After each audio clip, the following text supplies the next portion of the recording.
Նա ընդամենը աշխատանք էր ուզում, բայց հայտնվեց քաղաքի ամենասարսափելի գրասենյակում։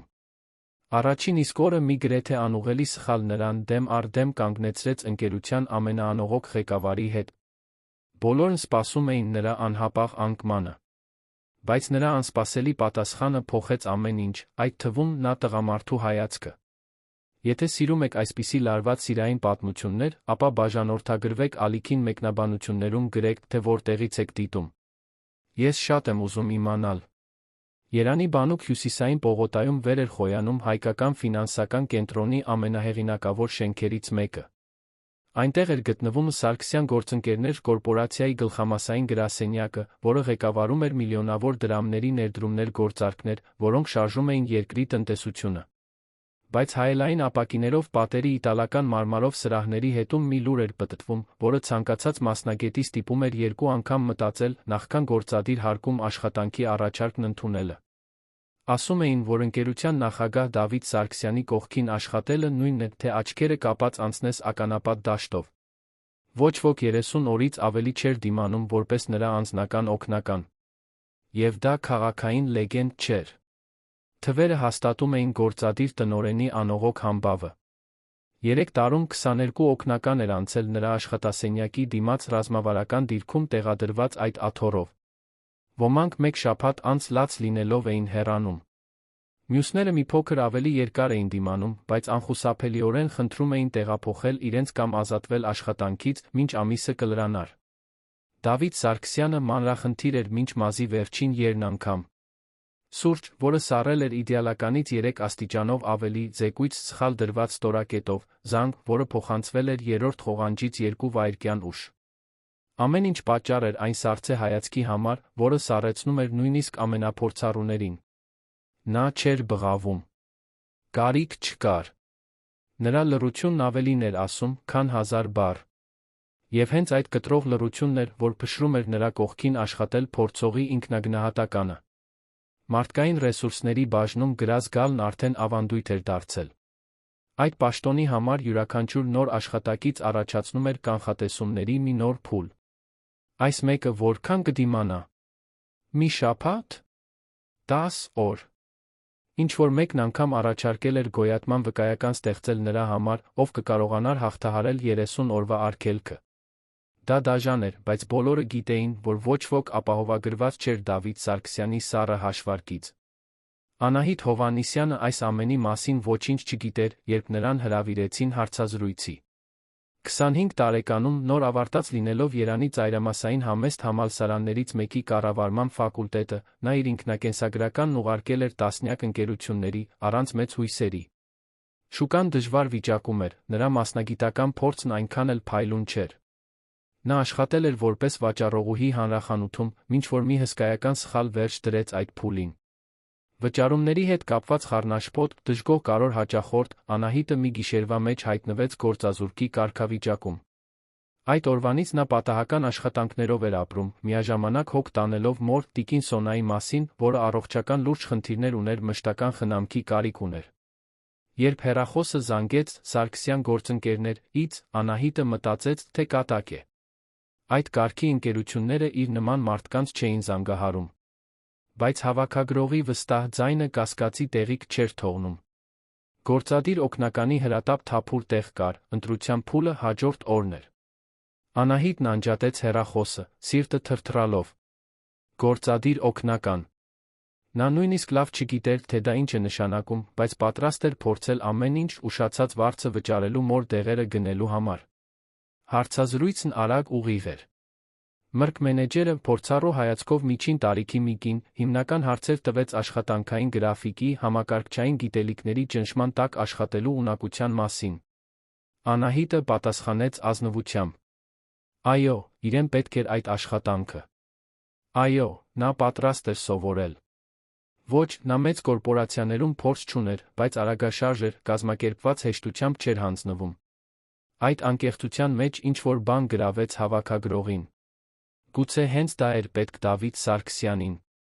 Մեկը, առանց կորպորատիվ վատ սովորությունների, առանց նախորդ փորձառություններից ձավորված վախի։ Մեկը, ով պարզապես կկատարեր աշխատանքն առանց դրամաների։ Անահիտը սկսեց հաջորդ երկուշաբթի օրը։ Նա 1 ժամ շուտ եկավ, լարված, հագին իր միակ գործնական կոստյումը։ Այն հասարակ էր, բայց մաքուր լավ արդուկված։ Նա գաղափար չուներ, թե ինչ էր իրեն սպասվում։ Ընդունարանի աշխատակցուհին նրան ուղեկցեց 20-րդ հարկ, որտեղ գտնվում էր գործադիր միջուկը։ Մթնոլորտը ջնշող էր։ Այնտեղ ամեն ինչ փող ու իշխանություն էր շնչում։ Կահույքը իտալական դիզայնի էր, պատերին փակցված արվեստի գործերն ավելի թանկ արժեին, քան մի ամբողջ բնակարան, իսկ միջանցքներով անցնող մարդիկ կրում էին կոստյումներ, որոնք արժեին նրա նախկին աշխատավարձի 6 ամսվա չափ։ Նրա սեղանը ռազմավարական դիրքում էր, լայն նախասրահում, որտեղից ուղիղ տեսարան էր բացվում դեպի Դավիթ Սարգսյանի աշխատասենյակի դուռը։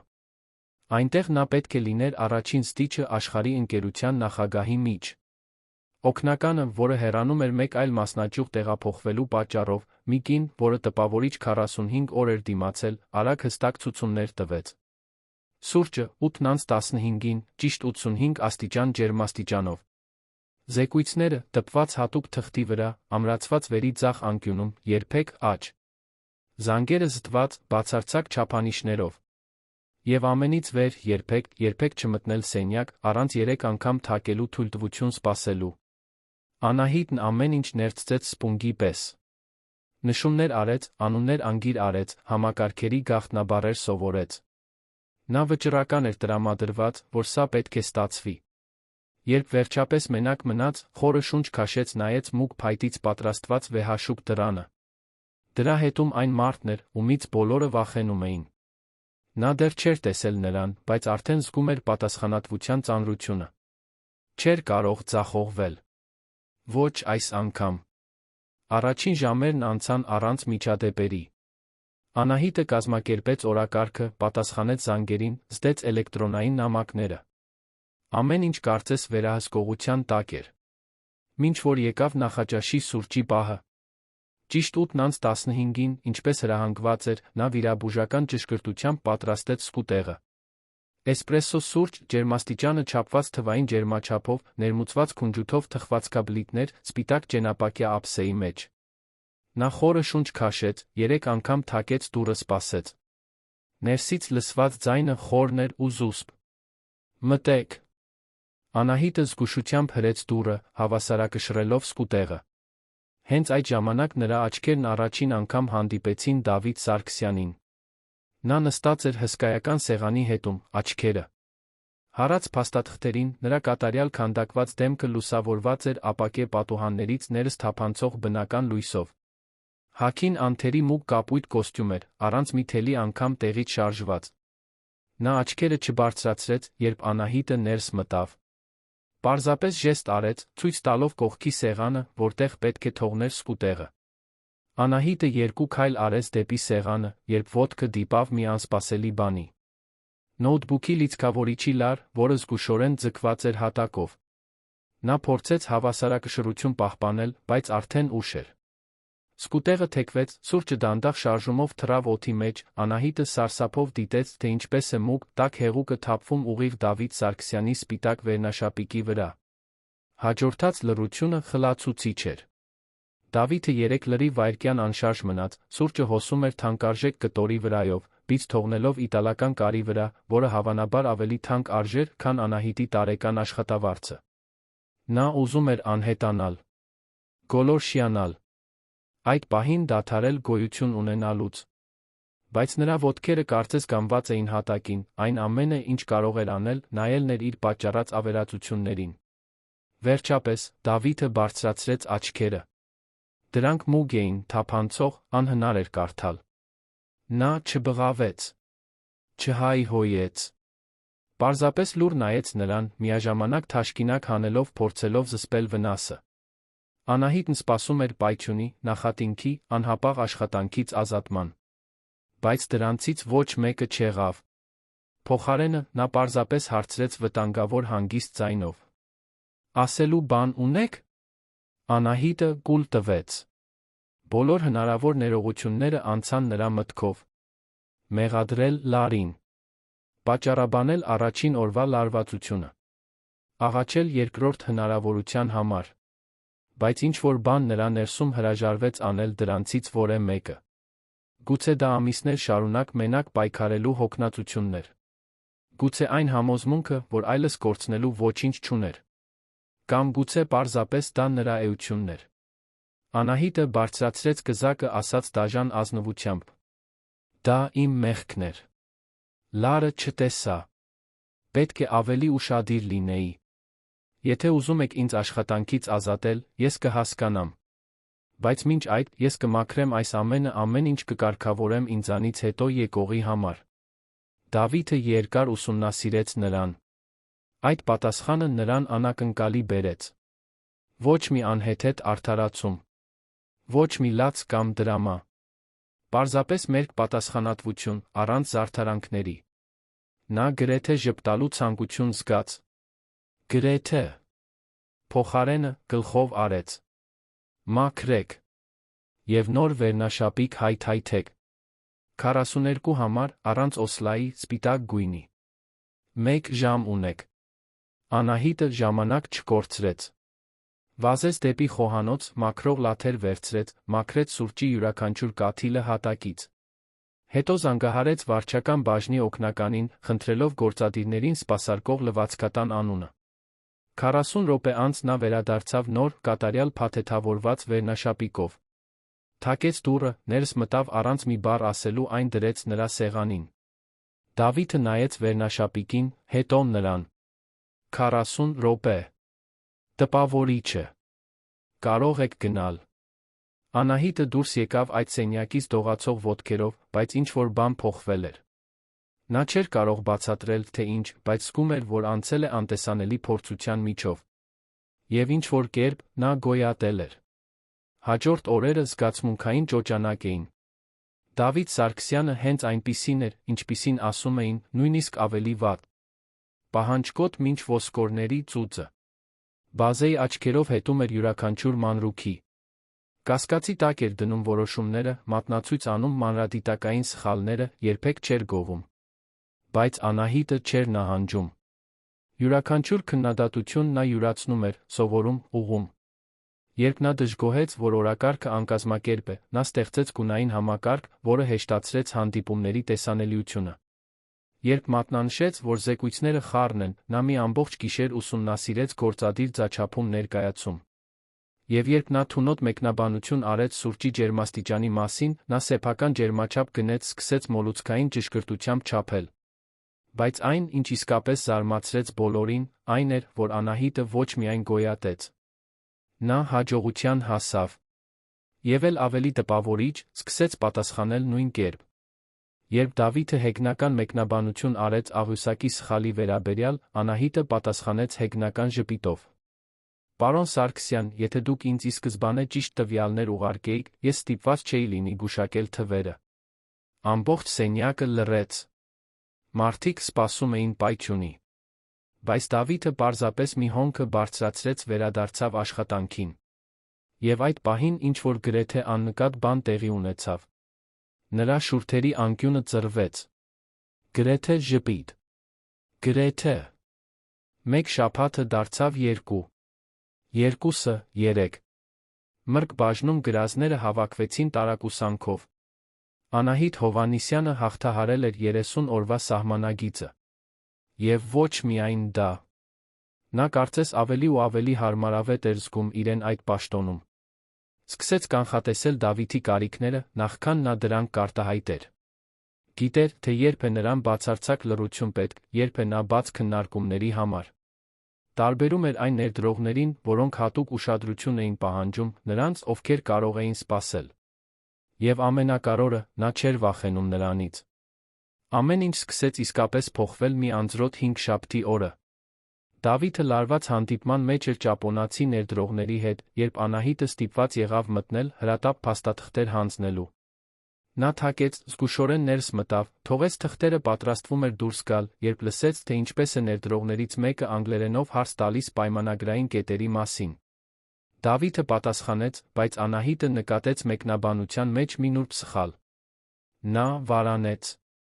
Դա իր տեղը չէր։ Բայց այդ սխալը կարող էր միլիոններ արժենալ։ Անահիտը շրջվեց, ներողություն խնդրեց, քաղաքավարի կերպով ուղղեց թարգմանությունը, սահուն անգլերենով։ Ներդրողները զարմացած նայեցին միմյանց։ Դավիթը նրան նայեց անորոշ արտահայտությամբ։ Մի պահ նա մտածեց, որ սարսափելի սխալ է գործել։ Բայց հետո նա պարզապես ասաց. «Նա ճիշտ է։ Շարունակեք»։ Եվ գործարքները շարունակվեցին։ Երբ հանդիպումն ավարտվեց, բոլորը դուրս եկան, Դավիթը Անահիտին հետ կանչեց սենյակ։ Նա ներս մտավ, պատրաստվելով նախատինքի։ Բայց նա պարզապես հարցրեց. «Երբ վանից եք ճապոներեն խոսում»։ Անահիտը զարմացած թարթեց աչքերը։ «Ես ճապոներեն չեմ խոսում, պարոն։ Ես անգլերեն եմ խոսում»։ Ներդրողը խոսում էր անգլերեն, ուժեղ առոգանությամբ։ «Դուք սխալ հասկացաք մի տեխնիկական տերմին»։ Դավիթը խաչեց ձեռքերը, նրան ուսումնասիրելով նորովի լարվածությամբ։ «Ինչու՞ չէիք նշել, որ սահուն անգլերեն եք խոսում»։ Անահիտը թոթվեց ուսերը։ Ոչ ոք չի հարցրել։ Եվ այնտեղ այդ պարզ պահին Դավիթ Սարգսյանը հասկացավ մի բան, որը պետք է ակնհայտ լիներ առաջին իսկ օրվանից։ Անահիտ Հովհաննիսյանը պարզապես գոյատել փորձող հերթական աշխատակիցը չէր։ Նա խելացի էր, արագաշարժ, բացարձակապես անվախ։ Եվ տարիների մեջ առաջին անգամ նա հետաքրքրվեց մեկով, ով աշխատում էր իր համար։ Հաջորդ շաբաթները բերեցին մի առօրյա, որը զարմացնում էր երկուսին էլ։ Անահիտը միշտ գալիս էր 15 րոպե շուտ, պատրաստում էր սուրճը ճշգրիտ ջերմաստիճանով, կազմակերպում էր օրակարգը անթերի կերպով։ Բայց ոչ միայն արդյունավետությունն էր, որ տպավորում էր Դավիթին։ Դա այն ձներ, թե ինչպես էր նա վարվում անսպասելի իրավիճակների հետ։ Երբ մի կարևոր հաճախորդ առանց զգուշացման եկավ, պահանջելով անհապաղ հանդիպում, Անահիտը խուճապի չմատնվեց։ Նա պարզապես վերակազմակերպեց ամբողջ օրվա օրակարգը, դիվանագիտորեն չեղարկեց պակաս հրատապ հանդիպումները, կարողացավ տեղավորել հաճախորդին այնպես, որ Դավիթը նույնիսկ չնկատեց այն քաոսը, որը նա կանխել էր կուլիսներում։ Կամ երբ համակարգչային համակարգը խափանվեց կարևորագույն շնորհանդեսի նախօրեին։ Մինչ տտ բաժինը հուսահատության մեջ էր, Անահիտը պարզապես միացրեց իր անձնական նոութբուքը, միացավ ամպային պահոցին, վերականգնեց բոլոր անհրաժեշտ ֆայլերը, 2 ժամում այլընտրանքային շնորհանդես պատրաստեց։ Դավիթը դա իմացավ միայն այն պատճառով, որ գիշերվա ժամը 11-ին անցավ նրա սեղանի մոտով, գտավ նրան դեռ աշխատելիս, աչքերը կարմրած հոգնածությունից, բայց վճռականությունը անսասան։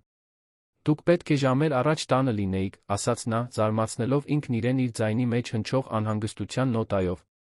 Անահիտը բարձրացրեց աչքերը, թարթելով կենտրոնանալու համար։ Դեռ 3 սլայդ է մնացել։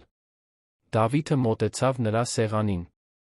«Անահիտ, ժամը 11-ն է։ Սլայդները կարող են սպասել մինչ վաղը»։ Նա թափահարեց գլուխը։ «Շնորհանդեսը առավոտյան 8-ին է։ Չեն կարող սպասել»։ Նա հոգոց հանեց, աթոռ քաշելով։ «Այդ դեպքում եկեք միասին ավարտենք։ Դուք տվյալները վերցրեք, ես սլայդները կհավաքեմ։ Այդպես կես ժամում կավարտենք»։ Անահիտը նրան նայեց անկեղծ զարմանքով։ Ամենակարող Դավիթ Սարգսյանն էր առաջարկում իրեն օգնել սլայդների հարցում։ Նա որսած հայացքը մի հոնքը բարձրացրեց։ «Ես գիտեմ, թե ինչպես օգտագործել PowerPoint, գիտեիք։ Վերջին 15 տարին միայն հրամաններ տալով չեմ անցկացրել»։ Անահիտը ժպտաց։ «Գիտեմ, պարոն։ Պարզապես երբեք չէի պատկերացնի, որ ձեզ կտեսնեմ իմ սեղանի մոտ աշխատելիս գիշերվա ժամը 11-ին»։ Նա կիսաժպիտ տվեց։ «Ես էլ։ Բայց ահա մենք այստեղ ենք»։ Նրանք աշխատեցին կողք կողքի 40 րոպե, ոչ թե կես ժամ, ինչպես Դավիթն էր կանխատեսել, որովհետև նա կատարելապաշտ էր նույնիսկ վերջին րոպեի սլայդների հարցում։ Բայց երբ ավարտեցին, շնորհանդեսն անթերի էր։ Անահիտը ամեն ինչ պահպանեց 3 տարբեր տեղերում, վերջապես թույլ տվեց իրեն հանգստանալ աթոռին։ «Շնորհակալություն օգնության համար»։ Դավիթը փակում էր նոութբուքը։ «Շնորհակալություն ձեզ։ Այդքան շատ հոգ տանելու համար։ Ոչ բոլոր աշխատակիցներն են մնում մինչ գիշերվա 11-ն առանց բողոքելու»։ Անահիտը թոթվեց ուսերը։ «Ես ոչ բոլոր աշխատակիցներից եմ»։ «Գիտեմ», ասաց նա ցածրաձայն։ «Եվ դա է տարբերությունը»։ Հաջորդ օրը շնորհանդեսը բացարձակ հաջողություն ունեցավ։ Ներդրողները հավանություն տվեցին նախագծին, գովեցին տվյալների պարզությունը, նրանցից մեկը մեկնաբանեց, որ Դավիթի թիմը պետք է բացառիկ լինի այդ որակի աշխատանք արտադրելու համար։ Դավիթը չուղղեց։ Թողեց, որ մտածեն, թե դա թիմային աշխատանք է եղել։ Բայց երբ վերադարձավ գրասենյակ, Անահիտի սեղանին ծալված գրություն կար։ Դուք փրկեցիք շնորհանդեսը։ Շնորհակալություն բացառիկ լինելու համար։ Նա այդ գրությունը պահեց դարակում, շաբաթներ առաջ նրա թողած առաջին գրության հետ միասին։ Այն, ինչ Անահիտը չգիտեր, այն էր, որ Դավիթը սկսել էր նրան դիտել այնպիսի ձևով, որոնք դուրս էին պրոֆեսիոնալի սահմաններից։ Նկատում էր, թե ինչպես է նա կծում ստորին շուրթը, երբ կենտրոնացած է։ Ինչպես է մատներով թմբկահարում սեղանին, երբ մտածում է։ Ինչպես են նրա աչքերը փայլում, երբ բարդ խնդիր է լուծում։ Եվ ինչպես, չնայած բոլոր դժվարություններին, որոնց նա բախվում էր աշխատանքից դուրս, նա երբեք թույլ չէր տալիս, որ դա ազդի իր աշխատանքի վրա։ Նա գիտեր 3 ավտոբուսների մասին։ Գիտեր հիվանդ մոր մասին։ Գիտեր, որ նա միշտ նույն բանն է ճաշում, որովհետև դա էր տեղավորվում բյուջեի մեջ։ Եվ որքան շատ էր իմանում, այնքան ավելի շատ էր ուզում իմանալ։ Հենց այդ լուր դիտարկումների օրերից մեկում Դավիթը նկատեց մի անհանգստացնող բան։ Նա կախվածության մեջ էր ընկնում Անահիտի ներկայությունից։ Երբ նա իր սեղանի մոտ էր, օրն ավելի լավ էր ընթանում։ Երբ նա պետք է դուրս գար ինչ-որ բան լուծելու, գրասենյակն ավելի դատարկ էր թվում։ Եվ երբ նա ժպտում էր իրեն նախաճաշի սուրճը մատուցելիս, դա հաճախ իր օրվա լավագույն մասն էր։ Դա վտանգավոր էր։ Նա նրա ղեկավարն էր։ Նա աշխատում էր իր համար։ Գծեր կային, որոնք չպետք է հատվեին։ Եվ այնուամենայնիվ, ամեն օր այդ գծերն ավելի ու ավելի բարակ էին թվում։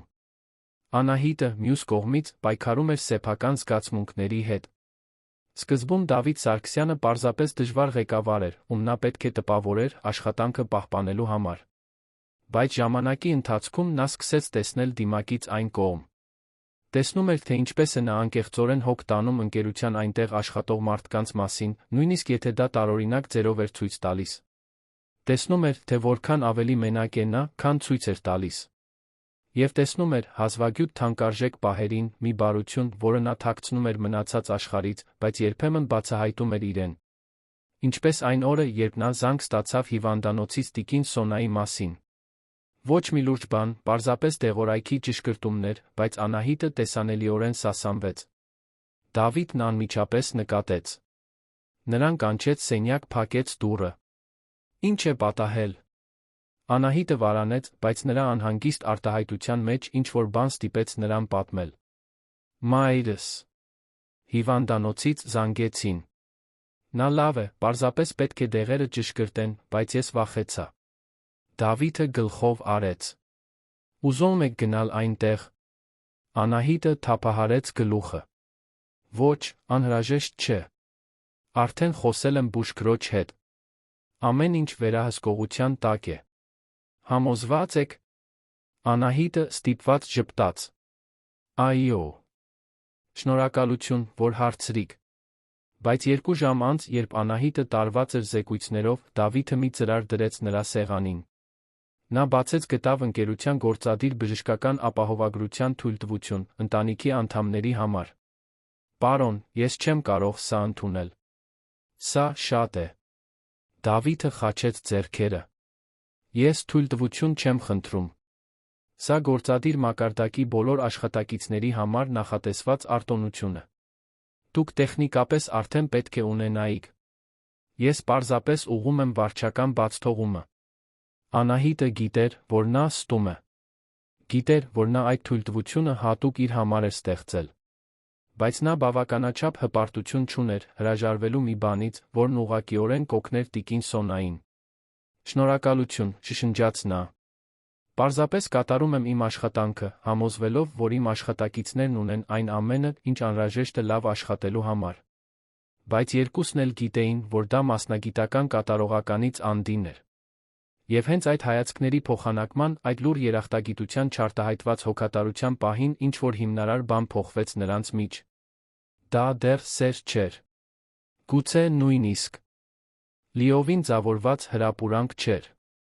Բայց դա ինչ-որ բանի սկիզբն էր։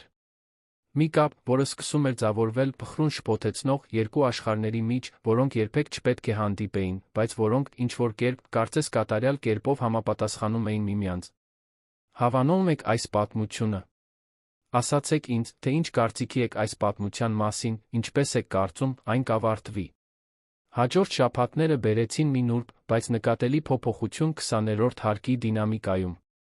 Անահիտին այլս չէին դիտում որպես ձախողման դատապարտված հերթական ժամանակավոր օգնական։ Նա դարձել էր այն մեխանիզմի էական մասը, որը պահում էր Դավիթ Սարգսյանի աշխատանքը։ Եվ բոլորը դա նկատում էին։ Մյուս օգնականները նրան նայում էին հարգանքի հետաքրքրասիրության խառնուրդով։ Ինչպես էր նա կարողանում։ Ինչն էր նրա մեջ տարբեր։ Անահիտը պատասխան չուներ։ Նա պարզապես կատարում էր իր աշխատանքը, դիմակայում էր մարտահրավերներին ազնվությամբ թույլ չէր տալիս, որ ղեկավարի դժվար բնավորությունը իրեն վախեցնի։ Դավիթը իր հերթին սկսեց նկատել բաներ, որոնք նախկինում աննկատ էին մնում։ Այն ձ, թե ինչպես էր Անահիտը կազմակերպում փաստաթղթերը, որ նա ամեն ինչ գտնում էր մեկ հայացքով։ Ինչպես էր նա պատրաստում հակիրճ, բայց ամբողջական ամփոփագրեր յուրաքանչյուր կարևոր հանդիպումից առաջ։ Այն ձ, թե ինչպես էր կանխատեսում խնդիրները, նախքան դրանք ճգնաժամի կվերածվեին։ Եվ կարս մի բան, որը նա դժկամությամբ էր խոստովանում։ Նրա ներկայությունը գրասենյակում օրերն ավելի թեթ էր դարձնում։ Զուսպ ժպիտը, երբ նա առավոտյան սուրճն էր մատուցում։ Վճռական հայացքը, երբ դժվար առաջադրանքի էր բախվում։ Զուսպ ծիծաղը, երբ նա հատկապես չոր մեկնաբանություն էր անում որը ձանձրալի հաճախորդի մասին։ Հենց մի բանուկ երկուշաբթի օրը Դավիթը հասկացավ, թե որքան է սովորել Անահիտի ներկայությանը։ Նա բացակայել էր աշխատանքից առանց նախազգուշացման մի բան, որը բացարձակապես աննախադեպ էր 2 ամսվա աշխատանքի ընթացքում։ Նա 3 անգամ զանգահարեց նրա սեղանին, նախքան կհասկանար, որ անհանգստացած է։ Անհանգստացած։ Երբ էր վերջին անգամ, որ նա ինչ-որ մեկի համար անհանգստացել էր։ Ինքն իրենից զայրացած, նա կանչեց մրգ մենեջերին, պարզելու, թե ինչ է պատահել։ Պատասխանը եկավ վարանոտ։ Անահիտի մայրը գիշերը վատացել էր։ Նա հիվանդանոցում էր։ Ժամանակ չէր ունեցել զգուշացնելու։ Դավիթն անջատեց հեռախոսը մնաց նայելով համակարգչի էկրանին, առանց իսկապես որևէ բան տեսնելու։ Տիկին Սոնա։ Անահիտը մոր մասին մեկ անգամ էր հիշատակել, անցողիկ, երբ պետք էր շուտ գնալ, նրան բժշկի տանելու։ Նա թույլ էր տվել, առանց հարցեր տալու։ Բայց հիմա, Անահիտի հանկարծակի բացակայության պայմաններում, նա հասկացավ, թե որքան քիչ բան գիտեր այն կնոջ անձնական կյանքի մասին, ով ամեն օր աշխատում էր իրենից մի քանի մետր հեռավորության վրա։ Եվ առաջին անգամ նա ցանկացավ իմանալ։ Երբ Անահիտը չորեքշաբթի օրը վերադարձավ, նա տեսանելիորեն հոգնած էր։ Աչքերի տակ խորը ստվերներ, մազերը հապճեպ հավաքած, կոստյումը թեթակի ճմրթված։ Նա ներողություն խնդրեց բացակայության համար, խոստացավ լրացնել ժամերը, փորձեց խորասուզվել աշխատանքի մեջ, կարծես ոչինչ տեղի չէր ունեցել։ Բայց Դավիթը նրան կանչեց իր սենյակ։ Անահիտը ներս մտավ, պատրաստվելով նախատինքի պարտաճանաչության մասնագիտական պատասխանատվության մասին։ Այն, ինչ նա ասաց, նրան բոլորովին անակնկալի բերեց։ Մայրդ լավ է։ Անահիտը թարթեց աչքերը, մշակելով հարցը։ Նա հարցնում էր տիկին Սոնայի մասին։ Դավիթ Սարգսյանը մարդը, որը երբեք հետաքրքրություն չէր ցուցաբերում ոչ ոքի անձնական կյանքի նկատմամբ, հարցնում էր իր մոր մասին։ Նա կայուն է, պարոն։ Վախենալու էր, բայց լավանում է։ Դավիթը գլխով արեց։ Մի քանի օր հանգիստ է պետք։ Անահիտն արագ թափահարեց գլուխը։ Ոչ, պարոն։ Նա լավ խնամքի տակ է։ Ես պետք է աշխատեմ։ Նա երկար ուսումնասիրեց նրան, նախքան ասելը։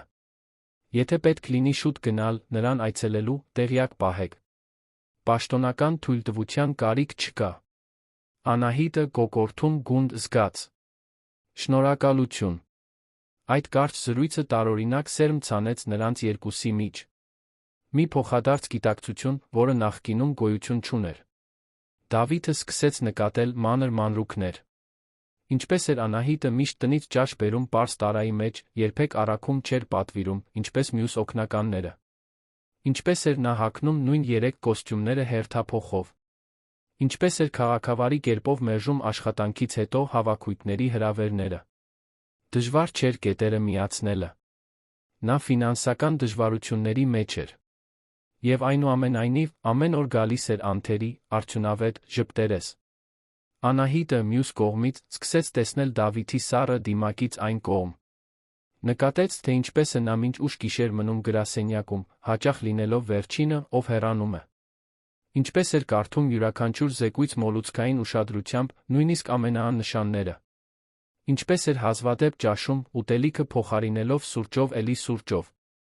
Եվ կային պահեր, հազվագյուտ անցողիկ, երբ դիմակն ընկնում էր։ Հոգնած արտահայտություն, երբ կարծում էր, թե ոչ ոք չի նայում։ Ծանր հոգոց, դժվար զանգից հետո։ Լարվածություն ուսերին, որը մատնում էր այն անտեսանելի բեռը, որը նա կրում էր։ Հենց այդպիսի պահերից մեկում տեղի ունեցավ մի անսպասելի բան։ Անահիտը մտավ սենյակ, փաստաթղթեր հանձնելու գտավ Դավիթին կանգնած պատուհանի մոտ, հեռավոր արտահայտությամբ նայելով ներքում գտնվող քաղաքին։ Նա լուր դրեց թղթերը սեղանին, պատրաստվում էր դուրս գալ, երբ նա խոսեց, առանց շրջվելու. Երբ մտածել եք, արդյոք արժե։ Անահիտը կանգ առավ։ Հարցը նրան անակնկալի բերեց. Ինչն արժե, պարոն։ Այս ամենը։ Ջանքը։ Զոհաբերությունը։ Միայնությունը, որը գալիս է որոշակի ընտրությունների հետ։ Անահիտը կարող էր ընդհանուր պատասխան տալ. ինչ-որ պրոֆեսիոնալ հեռավոր բան։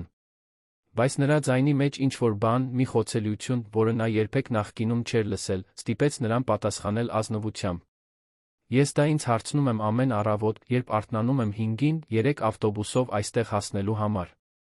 Եվ ամեն գիշեր, երբ վերադառնում եմ տուն այնքան հոգնած, որ հազիվ եմ կարողանում ընթրել։ Բայց հետո մտածում եմ մորս մասին, որը խմում է դեղերը, որոնք ես կարողանում եմ գնել այստեղի աշխատավարձով։ Եվ մտածում եմ, թե ինչպես կյանքումս առաջին անգամ ինձ ունակ եմ զգում ավելի մեծ բանի, քան պարզապես գոյատելը։ Այնպես որ, այո, արժե։ Առայժմ գոնե։ Դավիթը վերջապես շրջվեց, նրան նայելու։ Նրա հայացքում ինչ-որ տարբեր բան կար։ Ավելի քիչ պաշտպանված։ Ավելի շատ մարդկային։ 3 ավտոբուս։ Անահիտը թոթվեց ուսերը։ Մալաթիա Սեբաստիայից մինչ այստեղ։ Հեռու է, բայց ինձ համար մի նույն է։ Արդեն սովորել եմ։ Նա մի պահ լուռ մնաց, նախքան մի բան ասելը, որը նորից զարմացրեց նրան։ Վաղվանից ընկերության վարորդը ձեզ կբերի հետ կտանի։ Անահիտը սկսեց բողոքել. Պարոն, ինձ պետք չէ։ Գիտեմ, որ պետք չէ։ Բայց ինձ պետք է, որ դուք այստեղ հասնեք հանգստացած, ոչ թե հյուծված 3 ժամվա հասարակական տրանսպորտից։ Համարեք դա պաշտոնի արտոնություն։ Անահիտը ուզում էր վիճել, բայց նրա արտահայտությունից տեսավ, որ անօգուտ է։ Եվ ազնվորեն առավոտյան 5-ին չարթնանալու գաղափարը չափազանց գայթակղիչ էր հրաժարվելու համար։ Շնորհակալություն, պարոն։ Դավիթը գլխով արեց վերադարձավ սեղանին, ավարտելով պահը։ Բայց այդ օրը նրանց միջ անդառնալիորեն ինչ-որ բան փոխվեց։ Հաջորդած շաբաթները բերեցին մի մտերմություն, որին նրանցից ոչ ոք պատրաստ չէր։ Դավիթը սկսեց հարցնել Անահիտի կարծիքը կարևոր որոշումների վերաբերյալ։ Ոչ թե որովհետև կարիք ուներ, այլ որովհետև անկեղծորեն գնահատում էր նրա տեսակետը։ Անահիտը իր հերթին թույլ տվեց իրեն մի փոքր թուլացնել խիստ պրոֆեսիոնալ կեցվածքը։ Նա զուսպ կատակներ էր անում, որոնք առաջացնում էին նրա այդ կիսաժպիտները։ Կասկածի տակ էր դնում որոշումները, երբ կարծում էր, որ նա չափազանց համառ է։ Եվ դանդաղ, աննկատ, ղեկավար օգնական հարաբերությունները սկսեցին ձեռք բերել ավելի երանգներ։ Շրջադարձային կետը տեղի ունեցավ մի ուրբաթ երեկոյան։ Դավիթը կարևորագույն ընթրիք ուներ օտարերկրյա ներդրողների հետ, որոնք կարող էին միլիոններ ներդնել ընկերությունում։ Նրա սովորական ուղեկիցը, միջազգային բաժնի գործադիր տնօրենը, վերջին պահին հիվանդացել էր։ Նրան պետք էր մեկը, ով տիրապետում էր անգլերենին, կարող էր իրեն պահել բարձր մակարդակի կորպորատիվ միջավայրում։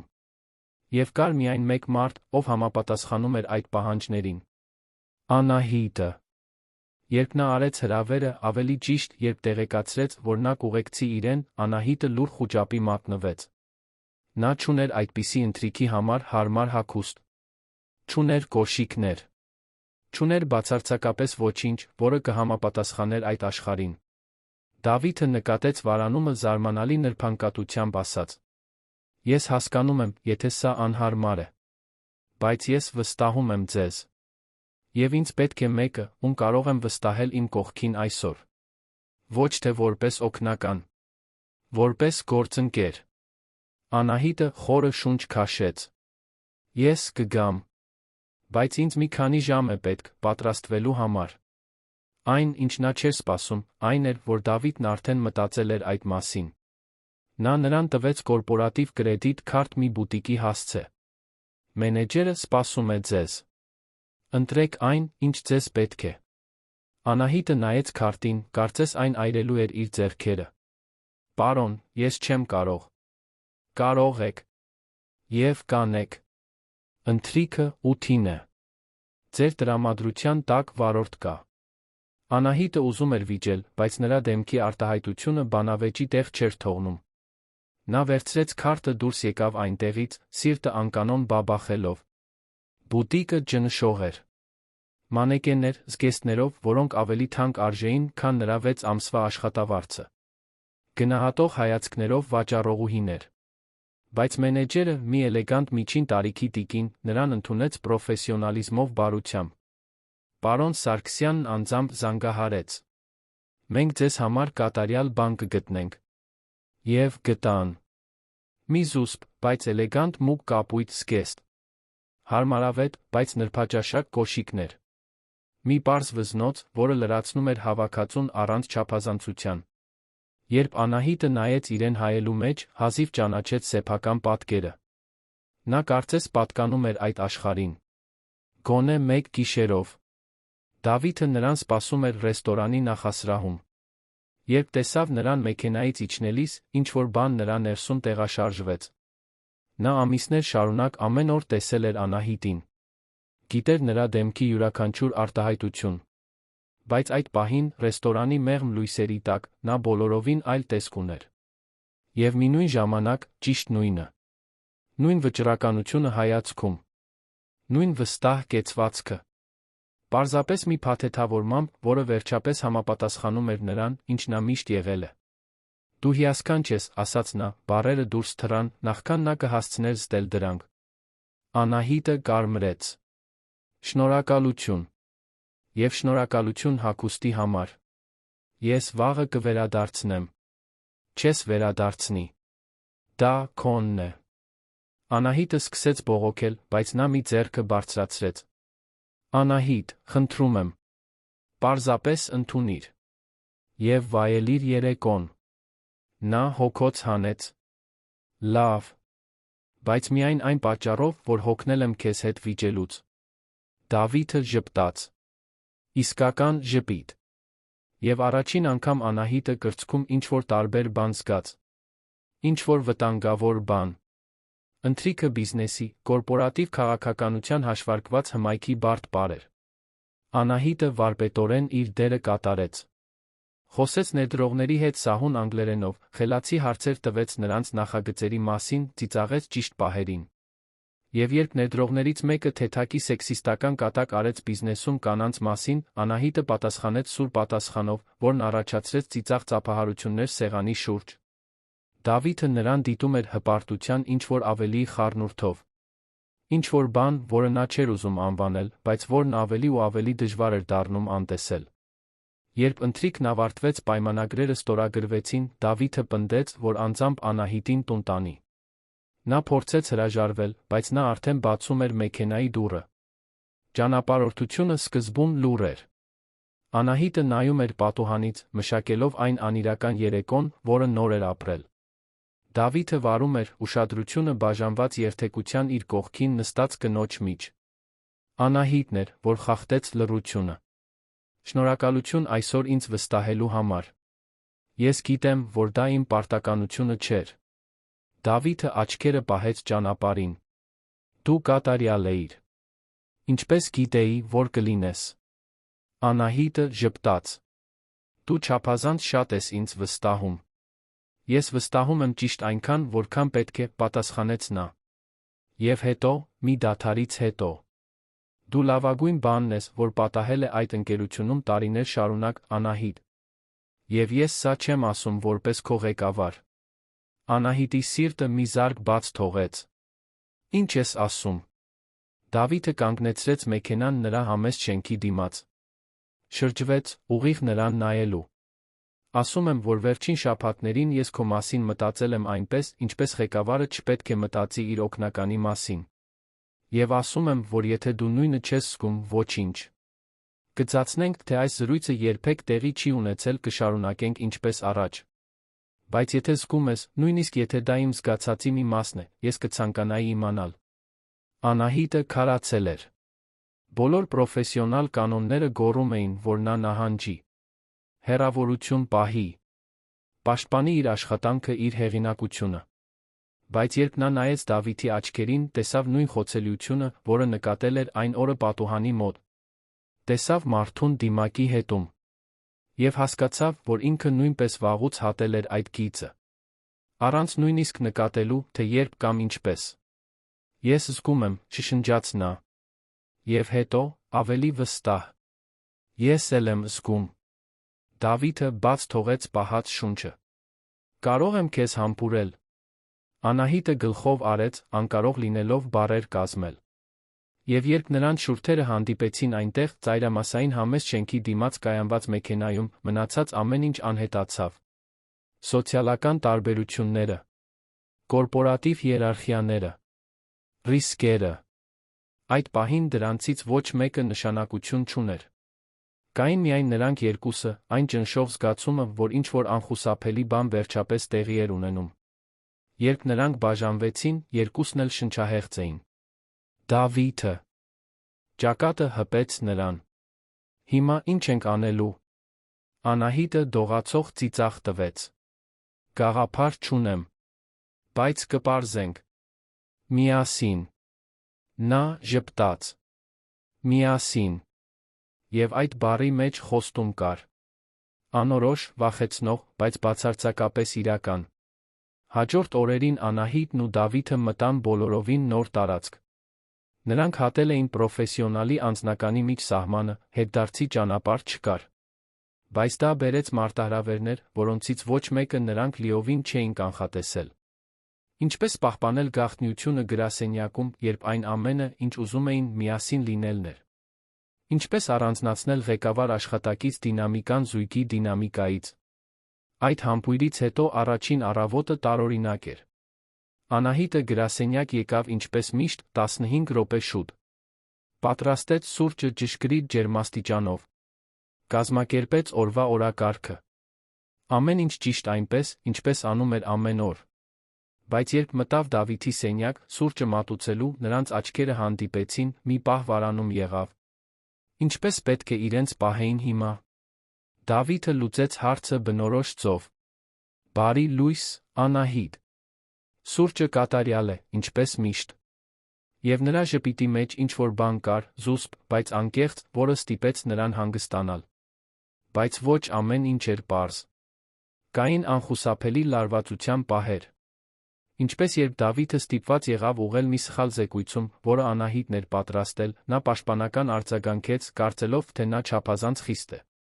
Կամ երբ Անահիտը կասկածի տակ դրեց նրա ռազմավարական որոշումներից մեկը մյուս գործադիրների առջ, Դավիթը զգաց, որ իր հեղինակությունը մարտահրավերի է ենթարկվում։ Նրանք պետք է հավասարակշռություն գտնեին անձնական ազնվության մասնագիտական հարգանքի մեջ։ Եվ դա ավելի դժվար էր, քան թվում էր։ Առաջին իսկական վեճը տեղի ունեցավ ընթրիքից 2 շաբաթ անց։ Դավիթը սթրեսի մեջ էր լարված բանակցությունների պատճառով, վերջում կտրուկ ու կոպիտ վարվեց Անահիտի հետ մի աննշան բանի համար։ Նա, հոգնած մորը խնամելու դժվար շաբաթից, պատասխանեց նույն կերպ։ Բանավեճն արագ սրվեց, երկուսն էլ ասացին բաներ, որոնք չէին ուզում ասել։ Անահիտը վերջապես դուրս եկավ սենյակից, շխկացնելով դուռը, աչքերը արցունքոտ։ Դավիթը մնաց այնտեղ, իրեն լիակատար հիմար զգալով։ Նա սպասեց 1 ժամ, երկուսին էլ հանգստանալու ժամանակ տալով, հետո գնաց նրա սեղանի մոտ։ Անահիտը կատաղի կերպով տպում էր, ակնհայտորեն դեռ զայրացած։ Նա մի բաժակ տաք շոկոլադ դրեց նրա առջ։ Նա զարմացած նայեց։ Տաք շոկոլադ։ Դուք ատում եք շոկոլադ։ Գիտեմ։ Բայց դու սիրում ես։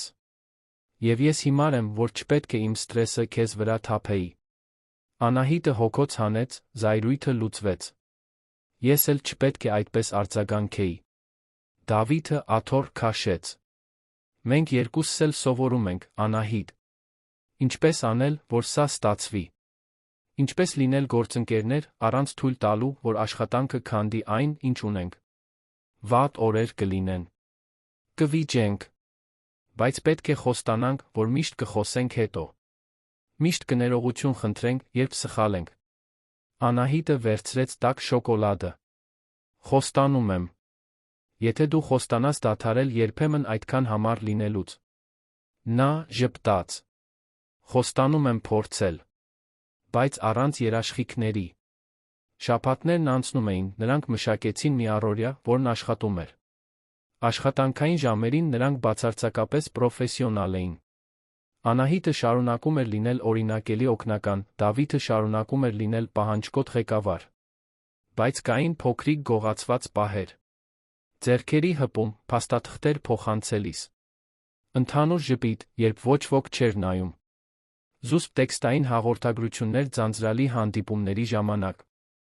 Եվ միշտ գաղտնի ընթրիքներ ռեստորաններում, որտեղ ոչ ոք նրանց չէր ճանաչում, որտեղ նրանք կարող էին պարզապես լինել իրենք։ Հենց այդպիսի ընթրիքներից մեկի ժամանակ Անահիտը հարցրեց մի բան, որի մասին օրեր շարունակ մտածում էր։ Դավիթ, ինչ կմտածեն քո ընկերները մեր մասին։ Իմ մասին։ Դավիթը մի կում գինի խմեց, նախքան պատասխանելը։ Ազնվորեն։ Նրանց մեծ մասը կդատապարտի։ Կասեն, որ դու չափազանց երիտասարդ ես, չափազանց անփորձ, որ չես պատկանում իմ աշխարհին։ Անահիտը ստամոքսում սեղմում զգաց։ Իսկ քեզ համար կարո՞ղ է, թե նրանք ինչ կմտածեն։ Նա վերցրեց նրա ձեռքը սեղանի վրայից։ Կարոր էր։ Դրա համար էլ դեռ ոչ ոքի չեմ ասել։ Բայց որքան շատ ժամանակ է անցնում, այնքան քիչ է ինձ դա հետաքրքրում։ Որովհետև այն, ինչ նրանք մտածում են, չի փոխում այն, ինչ ես զգում եմ։ Եվ այն, ինչ ես զգում եմ, այն է, որ դու լավագույն բանն ես, որ պատահել է իմ կյանքում երկար ժամանակ։ Անահիտը ժպտաց, բայց աչքերում տխրություն կար։ Իսկ իմ օնք։ Մայրս, իմ սակավաթիվ ընկերները։ Ինչ կմտածեն, երբ իմանան, որ ես հանդիպում եմ իմ ղեկավարի հետ։ Որ աշխատանքը ստացել եմ, որովհետև գեղեցիկ եմ։ Որ քեզ օգտագործում եմ։ Դավիթը սեղմեց նրա ձեռքը։ Ով քեզ իսկապես ճանաչում է, կիմանա ճշմարտությունը։ Կիմանա, որ դու աշխատանքը ստացել ես, որովհետև աներակայելիորեն իրավասու ես։ Որ դու ինձ գրավել ես ոչ թե գեղեցկությամբ, թե դու գեղեցիկ ես, այլ խելքով, քաջությամբ այն անհնարին համառությամբ, որը ստիպում է ինձ միաժամանակ ուզենալ քեզ համբուրել խեղդել։ Անահիտը ծիծաղեց, արցունքները փայլում էին աչքերում։ Դու շատ ռոմանտիկ ձով ես բաներ ասում։ Դավիթը թոթվեց ուսերը։ Երբեք լավ չեմ եղել գեղեցիկ բառերի հետ։ Բայց լավ եմ ճշմարտության հետ։ Եվ ճշմարտությունն այն է, որ ես ուզում եմ քեզ հետ լինել։ Հրապարակայնորեն, ի վերջո։ Երբ մենք պատրաստ լինենք։ Երբ իմանանք, որ կարող ենք դիմակայել այն ամենին, ինչ կգա։ Անահիտը գլխով արեց։ Ես էլ եմ դա ուզում։ Բայց վախենում եմ։ Նա հասկացավ։ Ես էլ։ Բայց մենք դա կանենք միասին։ Եվ դա է ամբողջ տարբերությունը։ Երբ Դավիթը նրան տուն թողեց այդ գիշեր, տիկին Սոնան արթուն էր, սպասում էր հյուրասենյակում։ Նա տեսավ փայլը դստեր աչքերում ժպտաց։ Դու սիրահարված ես։ Անահիտը կարմրեց։ Մամ, ինչպես գիտես։ Որովհետև ես քեզ ճանաչում եմ, աղջիկս։ Եվ վաղուց է, ինչ քեզ այսպես ժպտալիս չեմ տեսել։ Անահիտը նստեց մոր կողքին։ Բարդ է։ Նա իմ ղեկավարն է։ Տիկին Սոնան բռնեց դստեր ձեռքը։ Սերը միշտ էլ բարդ է, սիրելիս։ Բայց հարցն այն է, նա քեզ երջանիկ դարձնում է։ Անահիտը մի պահ մտածեց, հիշելով Դավիթի ժպիտը, այն ձդ, թե ինչպես էր նա իրեն նայում, թե ինչպես էր իրեն ամբողջական զգում, երբ նրա հետ էր։ Դարձնում է։ Շատ։ Այդ դեպքում մնացածը կլուծենք, ասաց տիկին Սոնան։ Ով էլ նա լինի, եթե նա քեզ երջանիկ է դարձնում, լավ է վերաբերվում, դա արդեն ճանապարհի կեսն է։ Անահիտը գրկեց մորը, զգալով, թե ինչպես է օրվա ծանրությունը վերջապես դուրս գալիս ուսերից։ Սիրում եմ քեզ, մամ։ Ես էլ, աղջիկս։ Հիմա գնա քնիր։ Վաղը դու պետք է նորից տպավորես այդ քո ղեկավար ընկերոջը։ Անահիտը ծիծաղեց, բայց հնազանդվեց։ Եվ մինչ պառկած էր անկողնում, նայելով ծայրամասային համեստ բնակարանի պարզ սենյակի առաստաղին, նա չէր կարողանում դադարել ժպտալուց։ Նրա կյանքը լիովին փոխվել էր մի քանի ամսում։ Եվ առաջին անգամ նա թույլ տվեց իրեն հավատալ, որ գուցե, միայն գուցե, նա արժանի էր այդ ամբողջ երջանկությանը։ Այդ գիշերվանից հետո առաջին օրերը գաղտնի երջանկության մշտական նյարդայնության խառնուրդ էին։ Անահիտն ու Դավիթը որոշել էին գրասենյակում իրենց հարաբերությունները գաղտնի պահել։ Ոչ թե ամոթից, այլ որովհետև երկուսն էլ հասկանում էին, որ դա վաղաժամ բացահայտելը կարող էր անհարկի խնդիրներ ստեղծել։ Բամբասանքներ, դատողություններ, հովանավորչության մեղադրանքներ։ Այսպիսով, նրանք զգույշ էին։ Պրոֆեսիոնալ, աշխատանքային ժամերին։ Եվ բոլորովին այլ, երբ դռները փակվում էին։ Փոքրիկ ժեստերը նրանց միջ գաղտնի լեզու էին դարձել։ Ներմուծված շոկոլադ, զգուշորեն թողնված Անահիտի սեղանին։ Ձեռագիր գրություն, թաքնված զեկույցների միջ, ընդամենը 2 բառով, դու հիանալի ես։ Երկարատ հայացքներ, որոնք ավելին էին ասում, քան 1000 բառ։ Եվ գաղտնի ընթրիքներ հեռավոր ռեստորաններում, որտեղ նրանք կարող էին պարզապես լինել Անահիտն ու Դավիթը, առանց տիտղոսների կամ հիերարխիաների։ Անահիտը բացահայտեց Դավիթի մի կողմը, որը ոչ ոք չգիտեր։ Նա զվարճալի էր, երբ հանգստանում էր։ Պատմում էր Գյումրիում անցկացրած մանկության մասին, մեծանալով մի հոր ճնշման տակ, ով ֆինանսական կայսրությունը զրոյից էր կառուցել, ակնկալում էր, որ որդին կգերազանցի իր յուրաքանչյուր նվաճումը։ Խոսում էր հաջողության հետ եկող միայնության մասին, թե ինչպես էր սովորել վստահել այնքան քիչ մարդկանց, որ ի վերջո դադարել էր վստահել որևէ մեկին։ Մինչ որ Անահիտը հայտնվեց, սուրճ թափելով նրա վրա պատասխանելով մի դաժան ազնվությամբ, որը քանդեց նրա բոլոր պաշտպանական պատնեշները։ Դավիթը իր հերթին ճանաչեց այն Անահիտին, որն ամեն օր պայքարում էր։ Այրի մոր միակ դուստրը մեծացել էր Երանի ծայրամասում, տեսնելով, թե ինչպես է մայրն աշխատում որպես դերձակուհի, ապահովելու համար, որ նա սովորի։ Համալսարանում լրիվ կրթաթոշակ էր ստացել անվերջ քննությունների անքուն գիշերների շնորհիվ։ Եվ նույնիսկ դիպլոմը ձեռքին, աշխատաշուկան փակ դուռ էր թվում, մինչ որ Սարգսյան գործընկերներ ի այդ թափուր տեղը հայտնվեց որպես հույսի վերջին թել։ Նա այնտեղ չէր անզուսպ փառասիրության համար։ Նա այնտեղ էր անհրաժեշտությունից ելնելով։ Բայց նա բացահայտեց, որ լավն է։ Շատ լավը։ Եվ առաջին անգամ թույլ տվեց իրեն երազել ավելիի մասին, քան պարզապես գոյատելն է։ Այդ առաջին խոստովանությունից 2 շաբաթ անց նրանք ընթրում էին կենտրոնի մի փոքրիկ իտալական ռեստորանում, երբ Դավիթը սեղանի վրայից բռնեց նրա ձեռքը։ Անահիտ, ես գիտեմ, որ սա նոր է։ Եվ գիտեմ, որ մենք բարդ տարածքում ենք նավարկում։ Բայց ես պետք է, որ դու իմանաս, որ սա ինձ համար պատահականություն չէ։ Դու ինձ համար պատահականություն չես։ Անահիտը սրտում սեղմում զգաց։ Ինձ համար էլ չէ։ Դավիթը ժպտաց։ Այդ դեպքում, կարծում եմ, մենք պետք է լուրջ խոսենք, թե ուր է սա գնում։ Բայց նախքան նրանք կկարողանային խորացնել այդ զրույցը, Դավիթի հեռախոսը զանգեց։ Նա նայեց էկրանին, նրա արտահայտությունն անմիջապես փոխվեց։ Աչքերի ջերմությունը տեղի տվեց մի սառը հեռավոր բանի։ Անահիտը ճանաչեց այդ դիմակը։ Դա նույնն էր, որը նա կրում էր լարված հանդիպումների ժամանակ։ Նա պատասխանեց զուսպ ձայնով. Տաթիկ։ Ինչ անակնկալ։ Անահիտը ստամոքսում սառնություն զգաց, լսելով այդ անունը։ Տաթիկ։ Ով էր Տաթիկը։ Եվ ինչու էր այդ անվան պարզ հիշատակումը Դավիթին սառույցի վերածել։ Զանգը տեց 2 րոպեից էլ քիչ, բայց հավերժություն թվաց։ Դավիթն անջատեց հեռախոսը մռայլ արտահայտությամբ։ Անահիտը սպասեց, նրան տարածք տալով բացատրելու, երբ պատրաստ լինի։ Վերջապես, նա հոգոց հանեց։ Իմ նախկին հարսնացուն էր։ Տաթիկ Վարդանյանը։ Հենրիկ Վարդանյանի դուստրը, Վարդանյան ներդրումներ ի սեփականատերը, իմ ընկերության ամենամեծ մրցակիցներից մեկը։ Անահիտը մշակեց այդ տեղեկությունը։ Նախկին հարսնացու։ Ոչ թե պարզապես նախկին ընկերուհի։ Նախկին հարսնացու։ Երբ եք բաժանվել։ Դավիթը խառնեց գինին առանց խմելու։ 2 տարի առաջ։ Բարդ էր։ Նա ուզում էր, որ ես միանամ իր հոր ընկերությանը։ Միասնական կայսրություն ստեղծենք։ Ես հրաժարվեցի։ Դա միայն բիզնեսի հարց չէր։ Դա վերահսկողություն էր։ Նա ուզում էր վերահսկել ամեն ինչ։ Ընկերությունը, ինձ, մեր կյանքը։ Երբ դա հասկացա, բաժանվեցի։ Նա լավ չընդունեց։ Անահիտը դանդաղ գլխով արեց։ Իսկ ինչու է հիմա զանգում։ Ասում է, որ ուզում է գործարար համագործակցություն առաջարկել։ Ինչ-որ բան, ընդհանուր նախագծերի մասին։ Դավիթը դադար տվեց։ Բայց ես ճանաչում եմ տատիկին։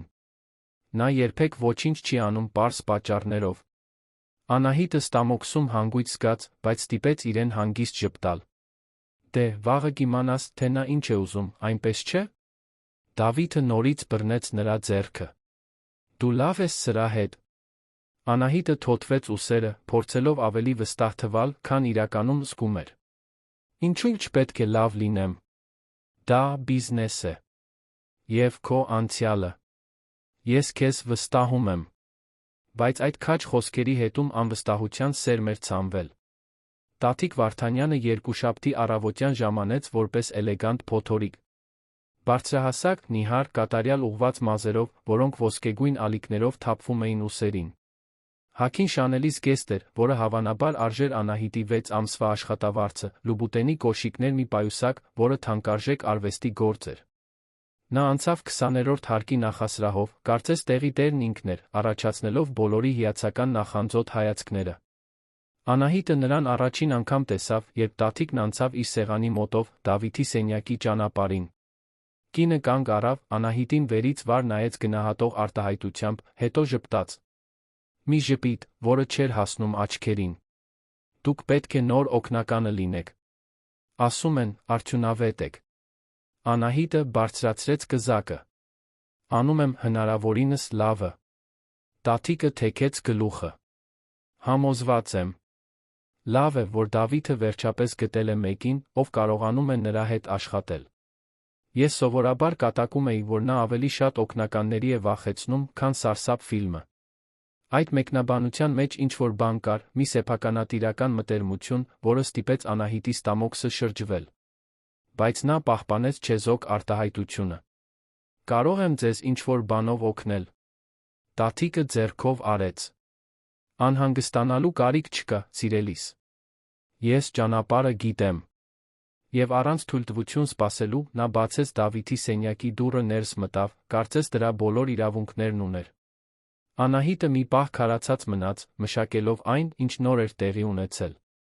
Այն ձ, թե ինչպես էր տատիկն ասել, սիրելիս, կարծես Անահիտը միամիտ երեխա լիներ։ Այն մտերմությունը, որով նա մտավ սենյակ։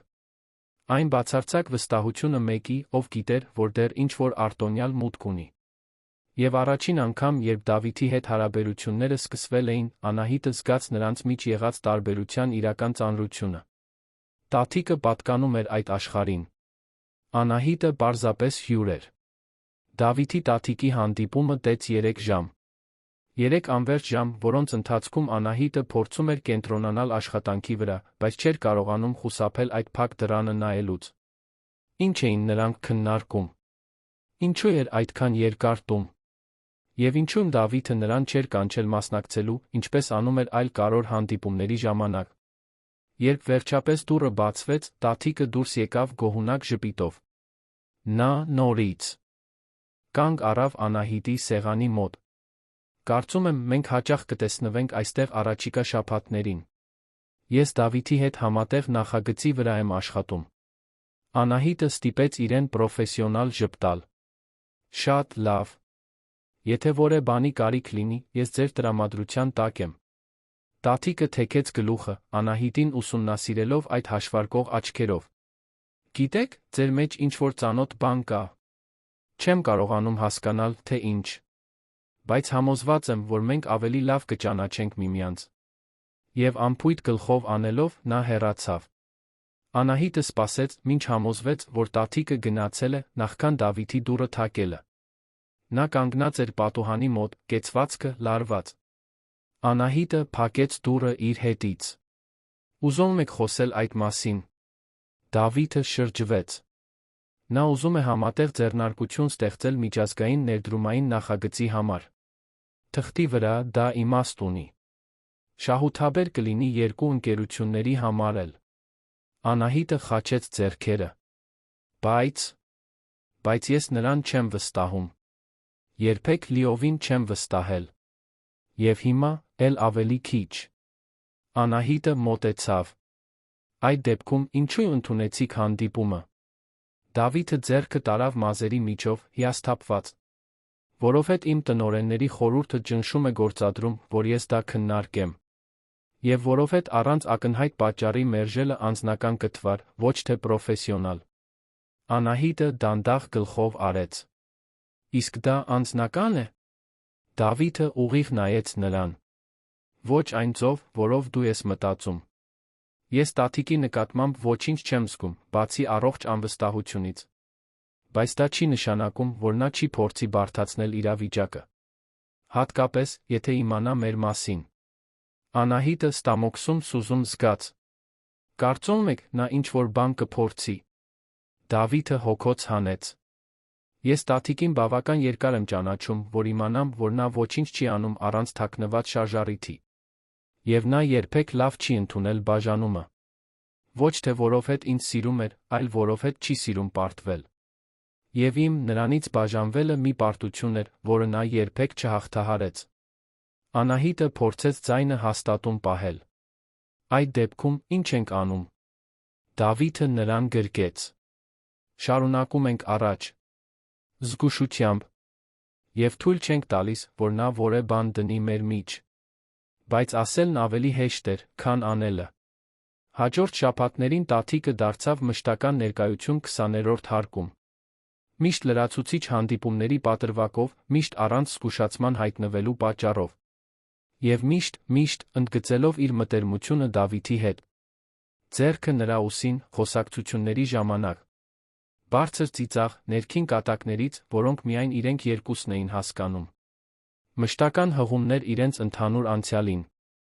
Դա բավական նուրբ էր, որ կոպիտ չլիներ, բայց բավական ակնհայտ հաղորդագրությունը պարզ դարձնելու համար։ Նա Դավիթը պատմություն ունեին։ Եվ Անահիտը օտարն էր։ Ամենավատն այն էր, որ Դավիթը կարծես չէր նկատում։ Կամ եթե նկատում էր, չգիտեր ինչպես վարվել։ Նա տատիկին պրոֆեսիոնալ հեռավորության վրա էր պահում, բայց չէր կարող կոպիտ լինել առանց գործնական խնդիրներ առաջացնելու։ Եվ Անահիտը դա ռացիոնալ կերպով հասկանում էր։ Բայց էմոցիոնալ առումով դա տանջանք էր դիտել, թե ինչպես է այդ կատարյալ կինը, որը խոսում էր նրա լեզվով, որը հասկանում էր այդ աշխարհը մի ձով, որը Անահիտը երբեք չէր հասկանա, պտտվում այն տղամարդու շուրջ, ում նա սիրում էր։ Այո, նա սիրում էր։ Նա դա հասկացել էր մի քանի շաբաթ առաջ, բայց դեռ բարձրաձայն չէր ասել։ Եվ հիմա, տատիկի մշտական ներկայությամբ, բառերը կարծես խրված էին կոկորդում։ Հենց մի հինգշաբթի երեկոյան ամեն ինչ հասավ իր գագաթնակետին։ Անահիտը մինչ ուշ աշխատում էր հաջորդ օրվա կարևոր շնորհանդեսի համար փաստաթղթեր կազմակերպելով, երբ Դավիթի սենյակից ձայներ լսեց։ Նա ճանաչեց նրա ձայնը, լարված զուսպ։ Եվ տատիկի ձայնը ավելի բարձր, գրեթե լացակումած։ Նա մտադրություն չուներ լսելու, բայց ձայները չափազանց բարձր էին, անտեսելու համար։ Տատիկ, դա տեղի չի ունենա։ Մենք բաժանվել ենք 2 տարի առաջ։ Ես առաջ եմ շարժվել։ Տատիկի ձայնը մի տոն բարձրացավ։ Առաջ ես շարժվել ո՞մ հետ, Դավիթ։ Այդ օգնականուհու հետ։ Դու իսկապես կարծում ես, որ նա պատկանում է քո աշխարհին։ Նա հազիվ գիտի, թե որ պատարագաղն օգտագործել պաշտոնական ընթրիքի ժամանակ։ Լռություն։ Հետո Դավիթի ձայնը, վտանգավոր ցածր։ Դու իրավունք չունես խոսել Անահիտի մասին։ Եվ ի գիտություն քեզ, նա իր ճկույթում ավելի շատ ճաշակ խելք ունի, քան դու քո ամբողջ դիզայներական զգեստապահարանում։ Հիմա, խնդրում եմ, հեռացիր։ Այս զրույցն ավարտված է։ Դուռը կտրուկ բացվեց, տատիկը դուրս եկավ, աչքերը փայլելով զայրույթից։ Նա տեսավ Անահիտին այնտեղ, ակնհայտորեն լսած լինելով ամեն ինչ, նրա դեմքը ծամածրվեց մաքուր արամարանքի արտահայտությամբ։ Վայելիր, քանի դեռ տում է, սիրելիս։ Դավիթի նման տղամարդիկ միշտ վերադառնում են իրենց տեսակին։ Եվ դու երբեք մեր տեսակը չես լինի։ Անահիտը չպատասխանեց։ Պարզապես նայեց տատիկին, մինչ կինը, հիասթափված, հեռացավ կրունկները շխկացնելով մարմարի վրա։ Դավիթը հայտնվեց դռան մոտ, տեսանելիորեն սասանված։ Անահիտ, ես ցավում եմ, որ դու ստիպված եղար սա լսել։ Անահիտը թափահարեց գլուխը։ Նրա համար մի ներողություն խնդրիր։ Բայց Դավիթ, պետք է հարցնեմ։ Նա ճիշտ է։ Ինչի՞։ Մասին։ Այն մասին, որ ես այս աշխարհին չեմ պատկանում։ Դավիթը երեք երկար քայլով կտրեց նրանց միջ եղած հեռավորությունը Անահիտի դեմքը վերցրեց ձեռքերի մեջ։ Դու պատկանում ես ցանկացած վայրի, որտեղ կընտրես լինել։ Եվ ես ընտրում եմ, որ դու լինես իմ կողքին։ Ոչ թե պարտավորությունից։ Ոչ թե խղճահարությունից։ Այլ որովհետև դու ստիպում ես ինձ ցանկանալ ավելի լավ մարդ լինել։ Որովհետև դու ինձ մարտահրավեր ես նետում, նյարդայնացնում ես, ծիծաղեցնում ես, ստիպում ես ինձ տարիների մեջ առաջին անգամ կենդանի զգալ։ Այնպես որ, ոչ։ Տատիկը ճիշտ չէ։ Ոչ մի բանի մասին։ Անահիտը զգաց, թե ինչպես են արցունքներն այրում իր աչքերը։ Ես քեզ սիրում եմ։ Բառերը դուրս թռան, նախքան նա կկարողանար իրեն զսպել։ Եվ ես գիտեմ, որ չափազանց շուտ է սա ասելու համար, գիտեմ, որ բարդ է, բայց ես պետք է, որ դու իմանաս։ Ես քեզ սիրում եմ, Դավիթ Սարգսյան։ Քո ամբողջ նյարդայնացնող կատարելապաշտությամբ մինչ ուշ աշխատելու վատ սովորությամբ սխալ լինելդ խոստովանելու անկարողությամբ։ Ես քեզ սիրում եմ։ Դավիթը նրան քաշեց խորը, հուսահատ համբույրի մեջ, լի չասված խոստումներով։ Երբ նրանք բաժանվեցին, երկուսն էլ շնչահեղձ էին։ Ես էլ քեզ եմ սիրում, Անահիտ Հովհաննիսյան։ Եվ մենք միծ կգտնենք տատիկի ցանկացած այլ մեկի հետ գործ ունենալու, ով կփորձի մեզ բաժանել։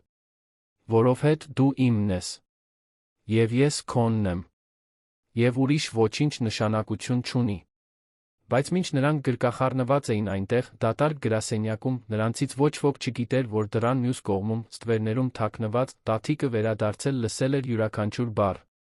Եվ այն ժպիտը, որը ծռել էր նրա շուրթերը, ոչ մի լավ բան չէր խոստանում։ Եթե նա չէր կարող ունենալ Դավիթին, ապա կապահովեր, որ ոչ ոք չունենա։ Եվ նա հենց նոր գտել էր դրա համար կատարյալ զենքը, սիրահարված օգնականուհին, որը չգիտեր, թե ինչ վտանգավոր խաղի մեջ է հենց նոր մտել։ Տատիկը հանգստյան օրերն անցկացրեց, պլանավորելով յուրաքանչյուր քայլը պրոֆեսիոնալ շախմատիստի ճշգրտությամբ։ Նա իր կայսրությունը բիզնես աշխարհում կառուցել էր ոչ միայն Վարդանյան ազգանունով, այլ սուր խելքով մանիպուլյացիայի ունակությամբ, որին քչերն էին կարող հավասարվել։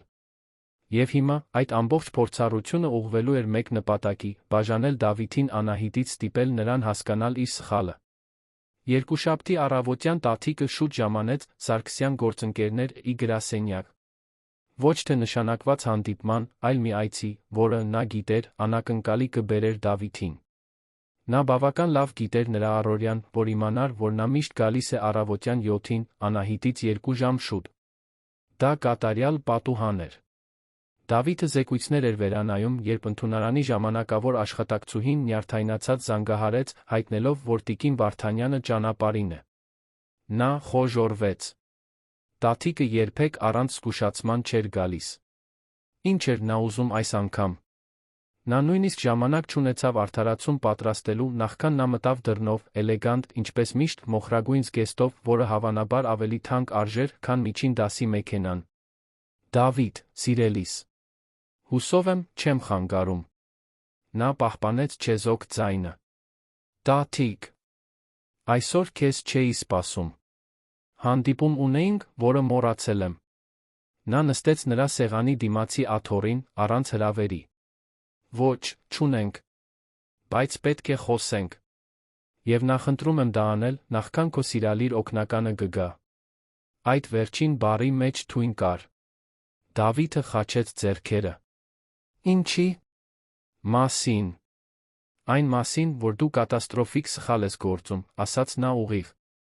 Դավիթը պահպանեց անխռով արտահայտությունը, բայց ներսում նրա ահազանգերը գործի էին անցել։ Ինչի՞ մասին ես խոսում։ Տատիկը թեքեց գլուխը։ Օ, խնդրում եմ։ Դու իսկապես կարծում ես, որ կարող ես հարաբերություններ թաքցնել քո սեփական գրասենյակում։ Մարդիկ խոսում են, Դավիթ։ Եվ ես լսում եմ։ Նա ոչ հաստատեց, ոչ էլ հերքեց։ Եթե եկել ես այստեղ իմ անձնական կյանքի մասին կարծիք հայտնելու, ժամանակ ես կորցնում։ Տատիկը առաջ թեքվեց։ Ես եկել եմ որպես ընկեր։ Որպես մեկը, ով արդեն եղել է այնտեղ, որտեղ դու ես։ Սիրահարված, կույր, անկարող, տեսնելու ակնհայտ ճշմարտությունը։ Եվ ո՞րն է այդ ակնհայտ ճշմարտությունը։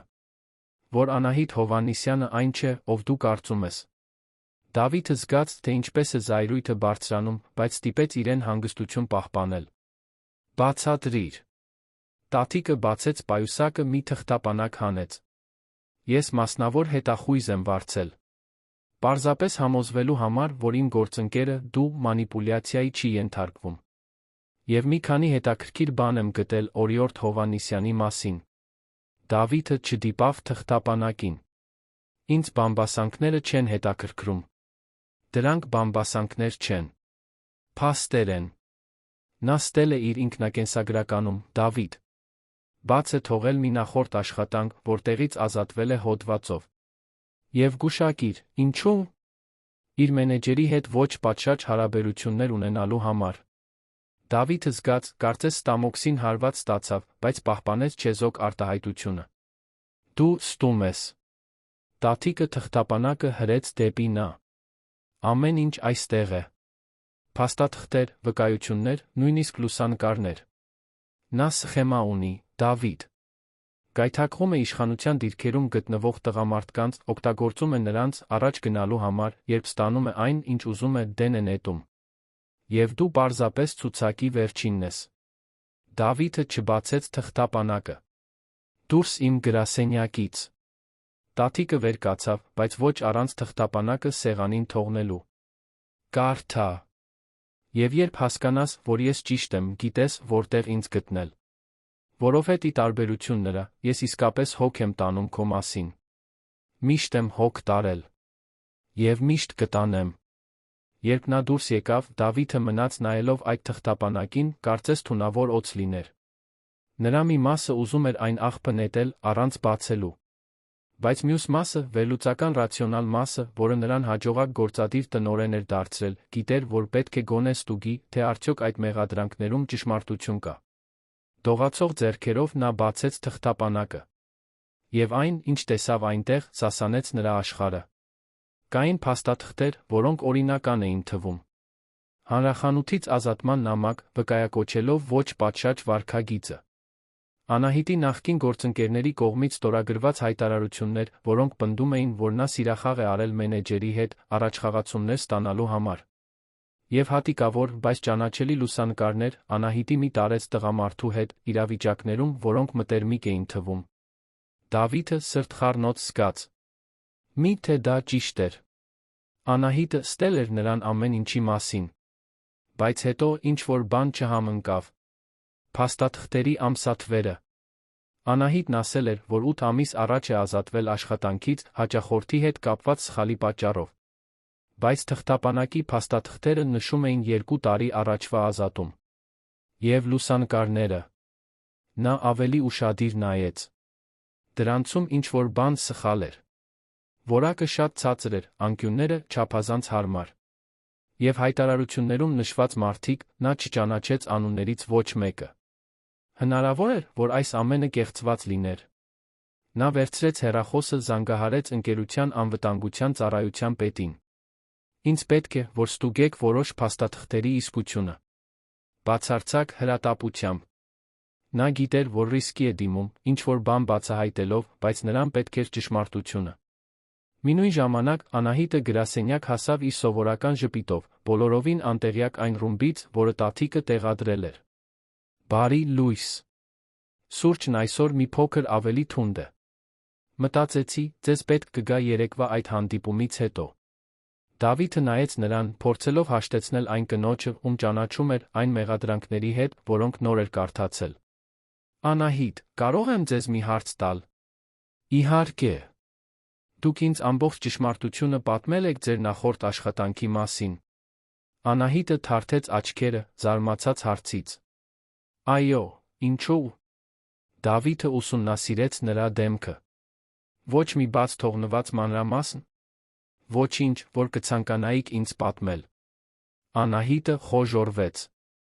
Դավիթ, ինչ է կատարվում։ Դուք ինձ վախեցնում եք։ Նա հոգոց հանեց, վերցրեց թղթապանակը տվեց նրան։ Տատիկն այստեղ էր։ Սա թողեց։ Անահիտը բացեց թղթապանակը, նրա արտահայտությունը շփոթությունից վերածվեց ցնցումի, հետո բացարձակ զայրույթի։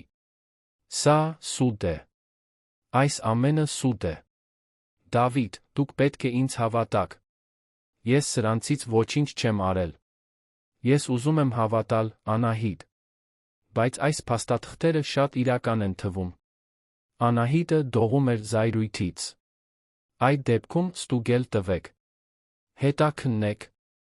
Խոսեք իմ նախկին ղեկավարի հետ։ Ցանկացած մեկի հետ, ով ինձ հետ աշխատել է։ Ես երբեք հարաբերություններ չեմ ունեցել իմ նախորդ աշխատավայրում որևէ մեկի հետ։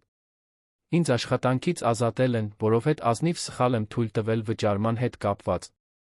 Եվ այս լուսանկարներում նույնիսկ ես չեմ։ Լավ նայեք։ Դավիթը նորից նայեց, այս անգամ ավելի ուշադիր։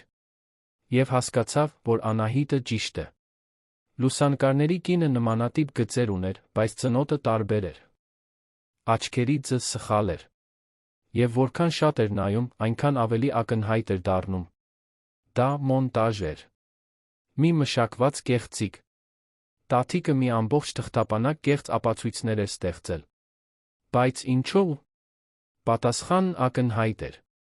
Նրանց հարաբերությունները քանդելու համար։ Կասկածի սերմեր ցանելու, որոնք ի վերջո կբաժանեին նրանց։ Եվ գրեթե ստացվել էր։ Դավիթն ամաչեց իրենից, որ կասկածել էր, նույնիսկ մի պահ, այն կնոջը, ում սիրում էր։ Անահիտ, ես ցավում եմ։ Ես պետք է անմիջապես հասկանայի, որ դա կեղծ է։ Բայց նա ինձ անակնկալի բերեց, ես։ Անահիտը ձեռքը բարձրացրեց։ Ոչ։ Ես հասկանում եմ։ Նա դրանում լավն է։ Մանիպուլյացիա անել, կասկածներ ստեղծել։ Բայց Դավիթ, եթե մենք ուզում ենք, որ սա ստացվի, դուք պետք է ինձ վստահեք։ Լիովին։ Որովհետև եթե ամեն անգամ, երբ ինչ-որ մեկը մեղադրանքներով հայտնվի, դուք կասկածելու եք, մենք չենք գոյատի։ Ես վստահում եմ, ասաց նա հաստատակամորեն։ Եվ կապացուցեմ։ Մենք կբացահայտենք, թե ինչ է անում տատիկը։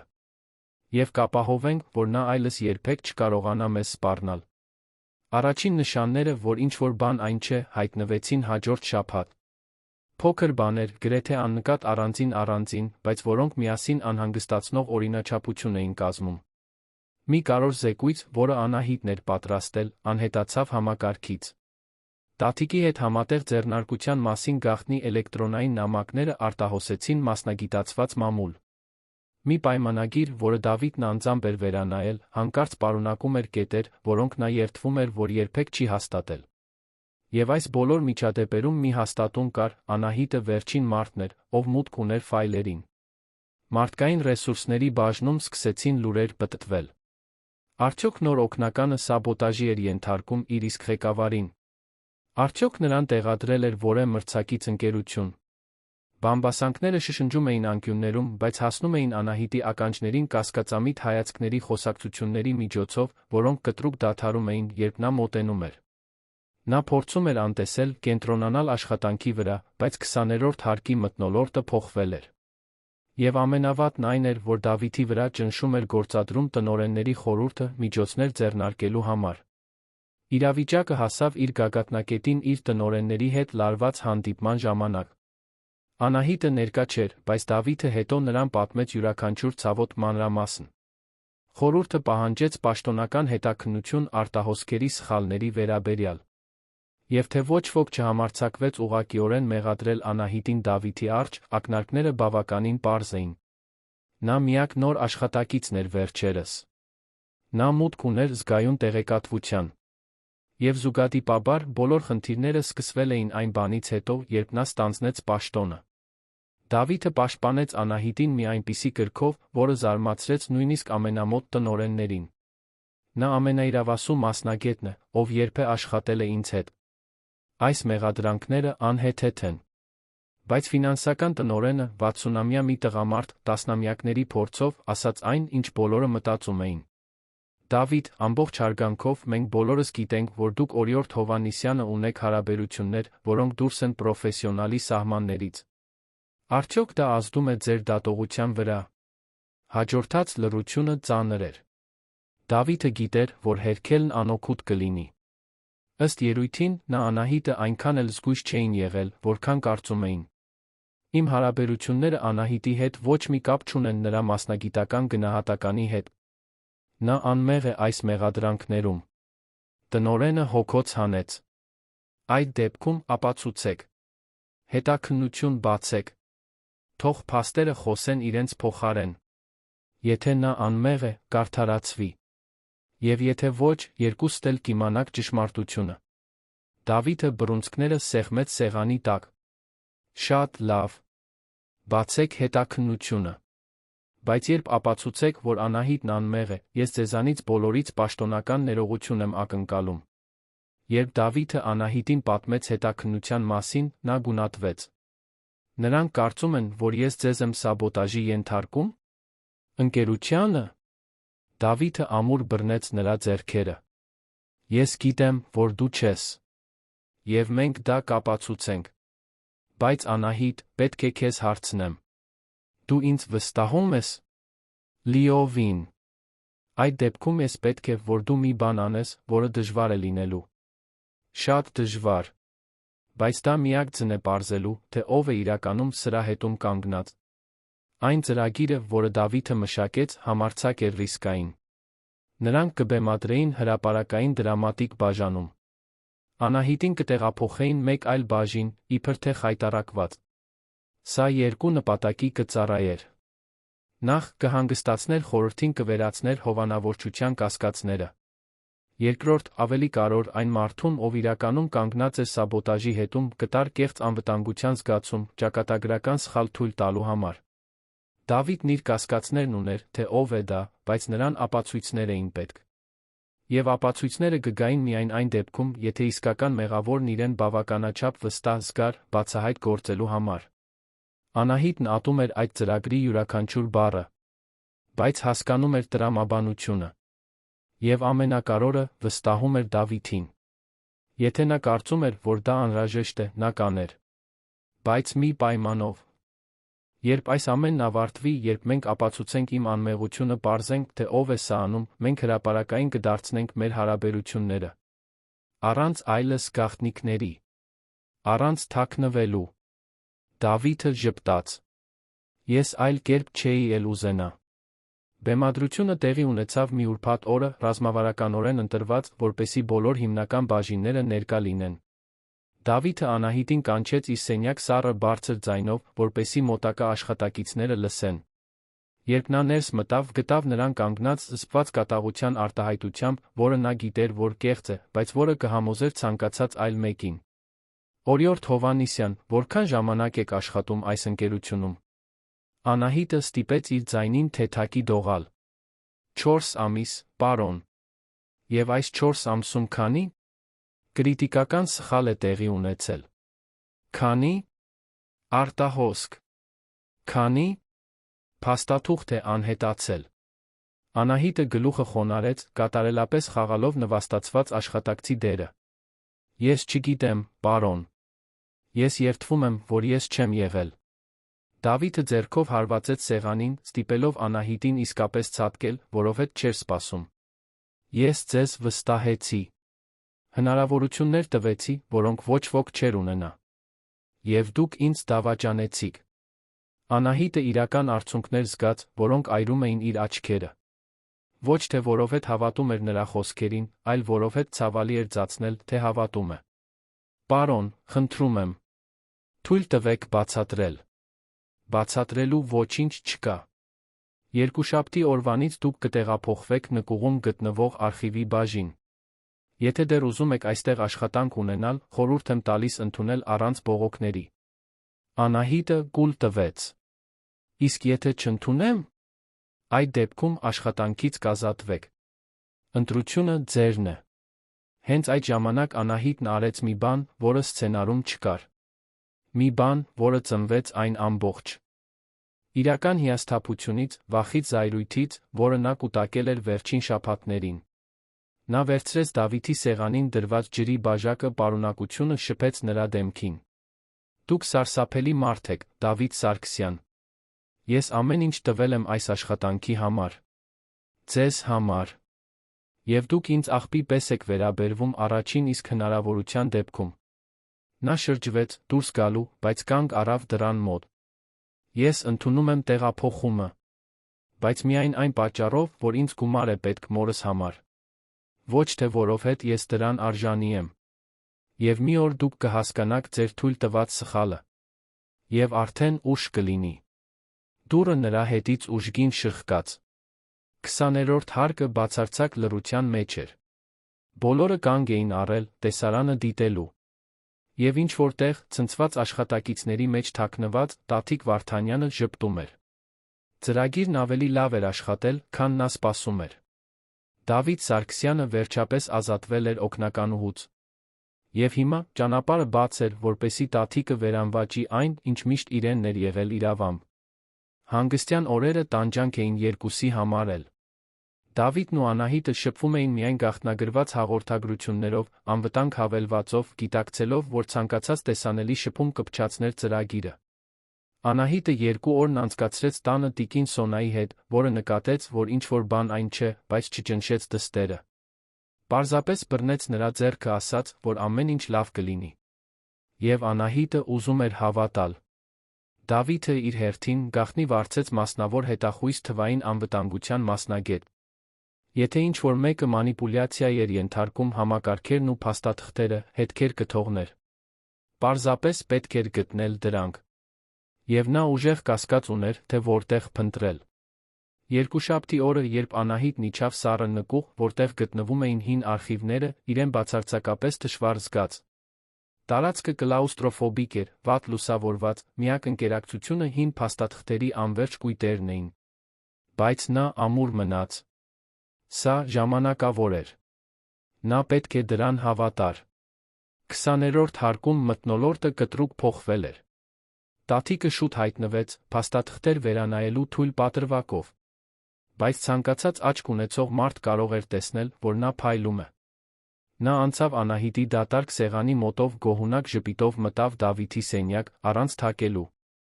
Նա աչքերը բարձրացրեց համակարգչից, արտահայտությունը զգուշորեն չեզոք։ Տաթիկ, ինչով կարող եմ օգնել։ Տաթիկը նստեց նրա սեղանի դիմացի աթոռին մի այնպիսի մտերմությամբ, որը Դավիթի ահազանգերը գործի գցեց։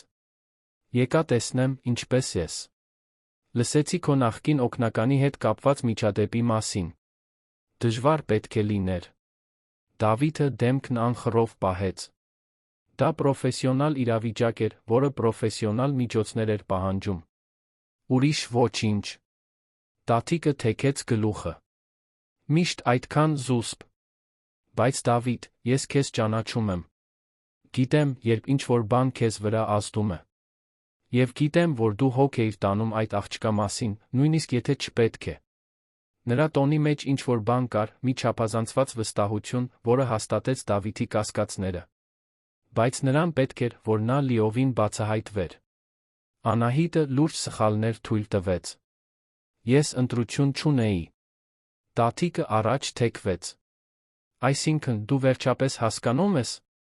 Մեր նման մարդիկ պետք է լինեն մեր մակարդակի մարդկանց հետ։ Ոչ թե նա հաշվարկված դադար տվեց մարդկանց հետ, ովքեր չեն հասկանում մեր աշխարհը։ Դավիթը զգաց, թե ինչպես է զայրույթը եռում, բայց ձայնը հանգիստ պահեց։ Իսկ դու կարծում ես, որ հասկանում ես իմ աշխարհը, Տաթիկ։ Իհարկե հասկանում եմ։ Միշտ եմ հասկացել։ Եվ հիմա, երբ մեր միջ այլս շեղումներ չկան, մենք կարող ենք վերջապես կենտրոնանալ այն բանի վրա, ինչն իսկապես կարևոր է։ Մեր ընկերությունների միաձուլումը։ Եվ ով գիտի, գուցե նա մեր կյանքերի միաձուլումը։ Դավիթը պետք է օգտագործեր իր ամբողջ կամքի ուժը, որպեսզի հենց այնտեղ չպայթեր։ Բայց նրան ավելին էր պետք։ Պետք էր, որ նա խոստովաներ. «Տաթիկ, դու միշտ փառասեր ես եղել։ Դա այն բաներից մեկն է, որը ես հիանում եմ քո մեջ։ Բայց ասա ինձ, ինչ կանեիր հասնելու համար նրան, ինչ ուզում ես»։ Տաթիկի աչքերը փայլեցին։ «Ամեն ինչ։ Ես ամեն ինչ կանեի, Դավիթ։ Եվ արեցի»։ Դավիթը ստամոքսում սեղմում զգաց, բայց պահպանեց չեզոք արտահայտությունը։ «Ինչ նկատի ունես»։ Տաթիկը ծիծաղեց, ցածր հաղթական ձայնով։ «Դու իսկապես կարծում ես, որ այդ սխալները, այդ արտահոսքները պատահականությունն էին։ Խնդրում եմ։ Ես գիտեի, որ քանի դեռ այդ աղջիկը քո կողքին է, դու ինձ այլս երբեք չես տեսնի։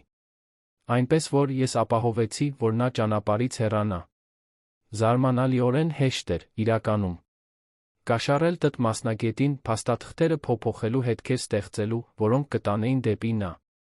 Կասկածի սերմեր ցանել խորհրդում։ Եվ վուալյա, խնդիրը լուծված է։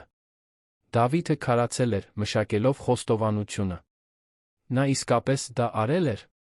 Քանդել էր Անահիտի հեղինակությունը, վտանգի տակ դրել նրանց հարաբերությունները, ամեն ինչ փառասիրության խանդի պատճառով։ Եվ ամենավատը, խոստովանում էր, կարծես դա հիացմունքի արժանի նվաճում լիներ։ «Տաթիկ, դու հասկանում ես, թե ինչ ես հենց նոր խոստովանել»։ Տաթիկը անփույթ ձեռքով արեց։ «Օ, հանգստացիր։ Ոչ մի ապացույց չկա։ Եվ նույնիսկ եթե լիներ, ով կհավատար մի օգնականի խոսքին, իմի դեմ։ Ես Վարդանյան եմ, Դավիթ։ Մենք միշտ հաղթում ենք»։ Հենց այդ ժամանակ դուռը բացվեց։ Ընկերության անվտանգության ծառայության պետը ներս մտավ, նրան հետում էին իրավաբանական տնօրենը, համապատասխանության բաժնի 3 վկաներ։ Եվ նրանց հետից Անահիտը։ Տաթիկը գունատվեց։ «Ինչ»։ Դավիթը վեր կացավ, նրա ձայնը սառույցի պես սառն էր։ «Դու մի բանում ճիշտ էիր, Տաթիկ։ Դու միշտ ամեն ինչ անում ես հաղթելու համար։ Բայց այս անգամ դու թերագնահատեցիր այն մարդկանց, ում դեմ խաղում էիր»։ Անահիտը մոտեցավ, աչքերը հառած Տաթիկին։ «Այս ամբողջ սենյակը ձայնագրվում տեսագրվում է։ Քո ասած յուրաքանչյուր բառը գրանցվել է։ Եվ մենք ունենք այն ՏՏ մասնագետին, ում դու կաշառել ես։ Նա ամեն ինչ խոստովանել է, անձեռնմխելիության դիմաց»։ Տաթիկը կտրուկ վեր կացավ, աթոռը հետ ընկավ։ «Սա թակարդ է։ Դուք չեք կարող դա անել»։ Իրավաբանական տնօրենը մի քայլ առաջ արեց։ «Իրականում, տիկին Վարդանյան, կարող ենք։ Եվ կանենք։ Դուք կորպորատիվ խարդախություն, սաբոտաժ, կաշառակերություն, զրպարտություն եք կատարել։ Մենք հաճույքով կտեսնենք, թե ինչպես եք դրա համար պատասխան տալիս»։ Տաթիկը նայեց Դավիթին, հետո Անահիտին, վերջապես հասկանալով, որ իրեն խաղացրել են։ «Դուք ամբողջ ընթացքում միասին էիք։ Ամեն ինչ բեմադրություն էր»։ Դավիթը ձեռքը դրեց Անահիտի ուսերին։ «Ամեն ինչ։ Եվ դու ուղիղ ընկար թակարդը։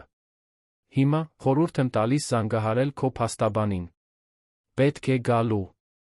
Երբ Տաթիկին անվտանգության աշխատակիցներն ուղեկցում էին շենքից դուրս, 20-րդ հարկում թեթացումը շոշափելի էր։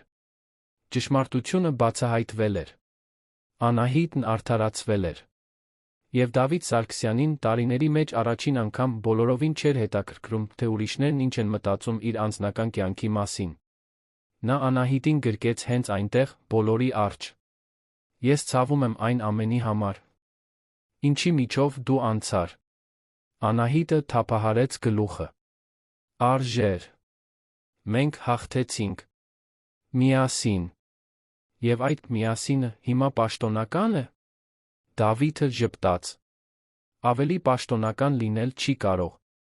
Եվ դա ապացուցելու համար հաջորդ շաբաթ նա հրավիրեց տնօրենների խորհրդի արտահերթ նիստ։ Անահիտը նրա կողքին էր, ոչ թե որպես օգնական, այլ որպես այն կինը, ում նա սիրում էր, ով արժանի էր այդպիսին ճանաչվելու։ Տնօրենները ժամանեցին հետաքրքրված, չիմանալով հրատապ հրավերի պատճառը։ Դավիթը սպասեց, մինչ բոլորը նստեցին, նախքան սկսելը։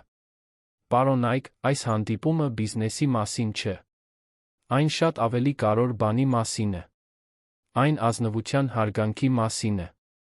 Վերջին շաբաթներին դուք բոլորդ կասկածի տակ եք դրել իմ մասնագիտական դատողությունը Անահիտ Հովհաննիսյանի հետ իմ հարաբերությունների պատճառով։ Եվ ես թույլ եմ տվել, որ այդ կասկածները գոյություն ունենան, որովհետև չեմ ուզեցել խառնել անձնական կյանքն աշխատանքի հետ։ Բայց հիմա հասկանում եմ, որ դա սխալ էր։ Որովհետև իմ կողքի կինը ոչ միայն մեկն է, ում ես սիրում եմ։ Նա ամենատաղանդավոր, նվիրված անբիծ մասնագետն է, ով երբեք աշխատել է այս ընկերությունում։ Եվ նա արժանի է ճանաչման երկու բանի համար էլ։ Անահիտ, դու ընդունում ես Սարգսյան գործընկերների գործադիր գործառնությունների տնօրենի պաշտոնը։ Անահիտը շնչահեղձ եղավ։ Դավիթ։ Նա ժպտաց։ Դու ավելին քան ապացուցեցիր քո իրավասությունը։ Ընկերությանը դու պետք ես։ Ինձ դու պետք ես։ Ոչ միայն անձնապես, այլ մասնագիտորեն։ Եվ ես ոչ որպես պատասխան չեմ ընդունի։ Անահիտը նայեց սենյակի շուրջը, տեսնելով զարմանքը տնօրենների դեմքերին, բայց նա ինչ-որ ավելին հարգանք։ Ֆինանսական տնօրենը, որն ամենաքննադատն էր եղել, դանդաղ գլխով արեց։ Օրիորդ Հովհաննիսյանը բազմիցս ապացուցել է իր հավատարմությունն ու իրավասությունը։ Ես աջակցում եմ նշանակմանը։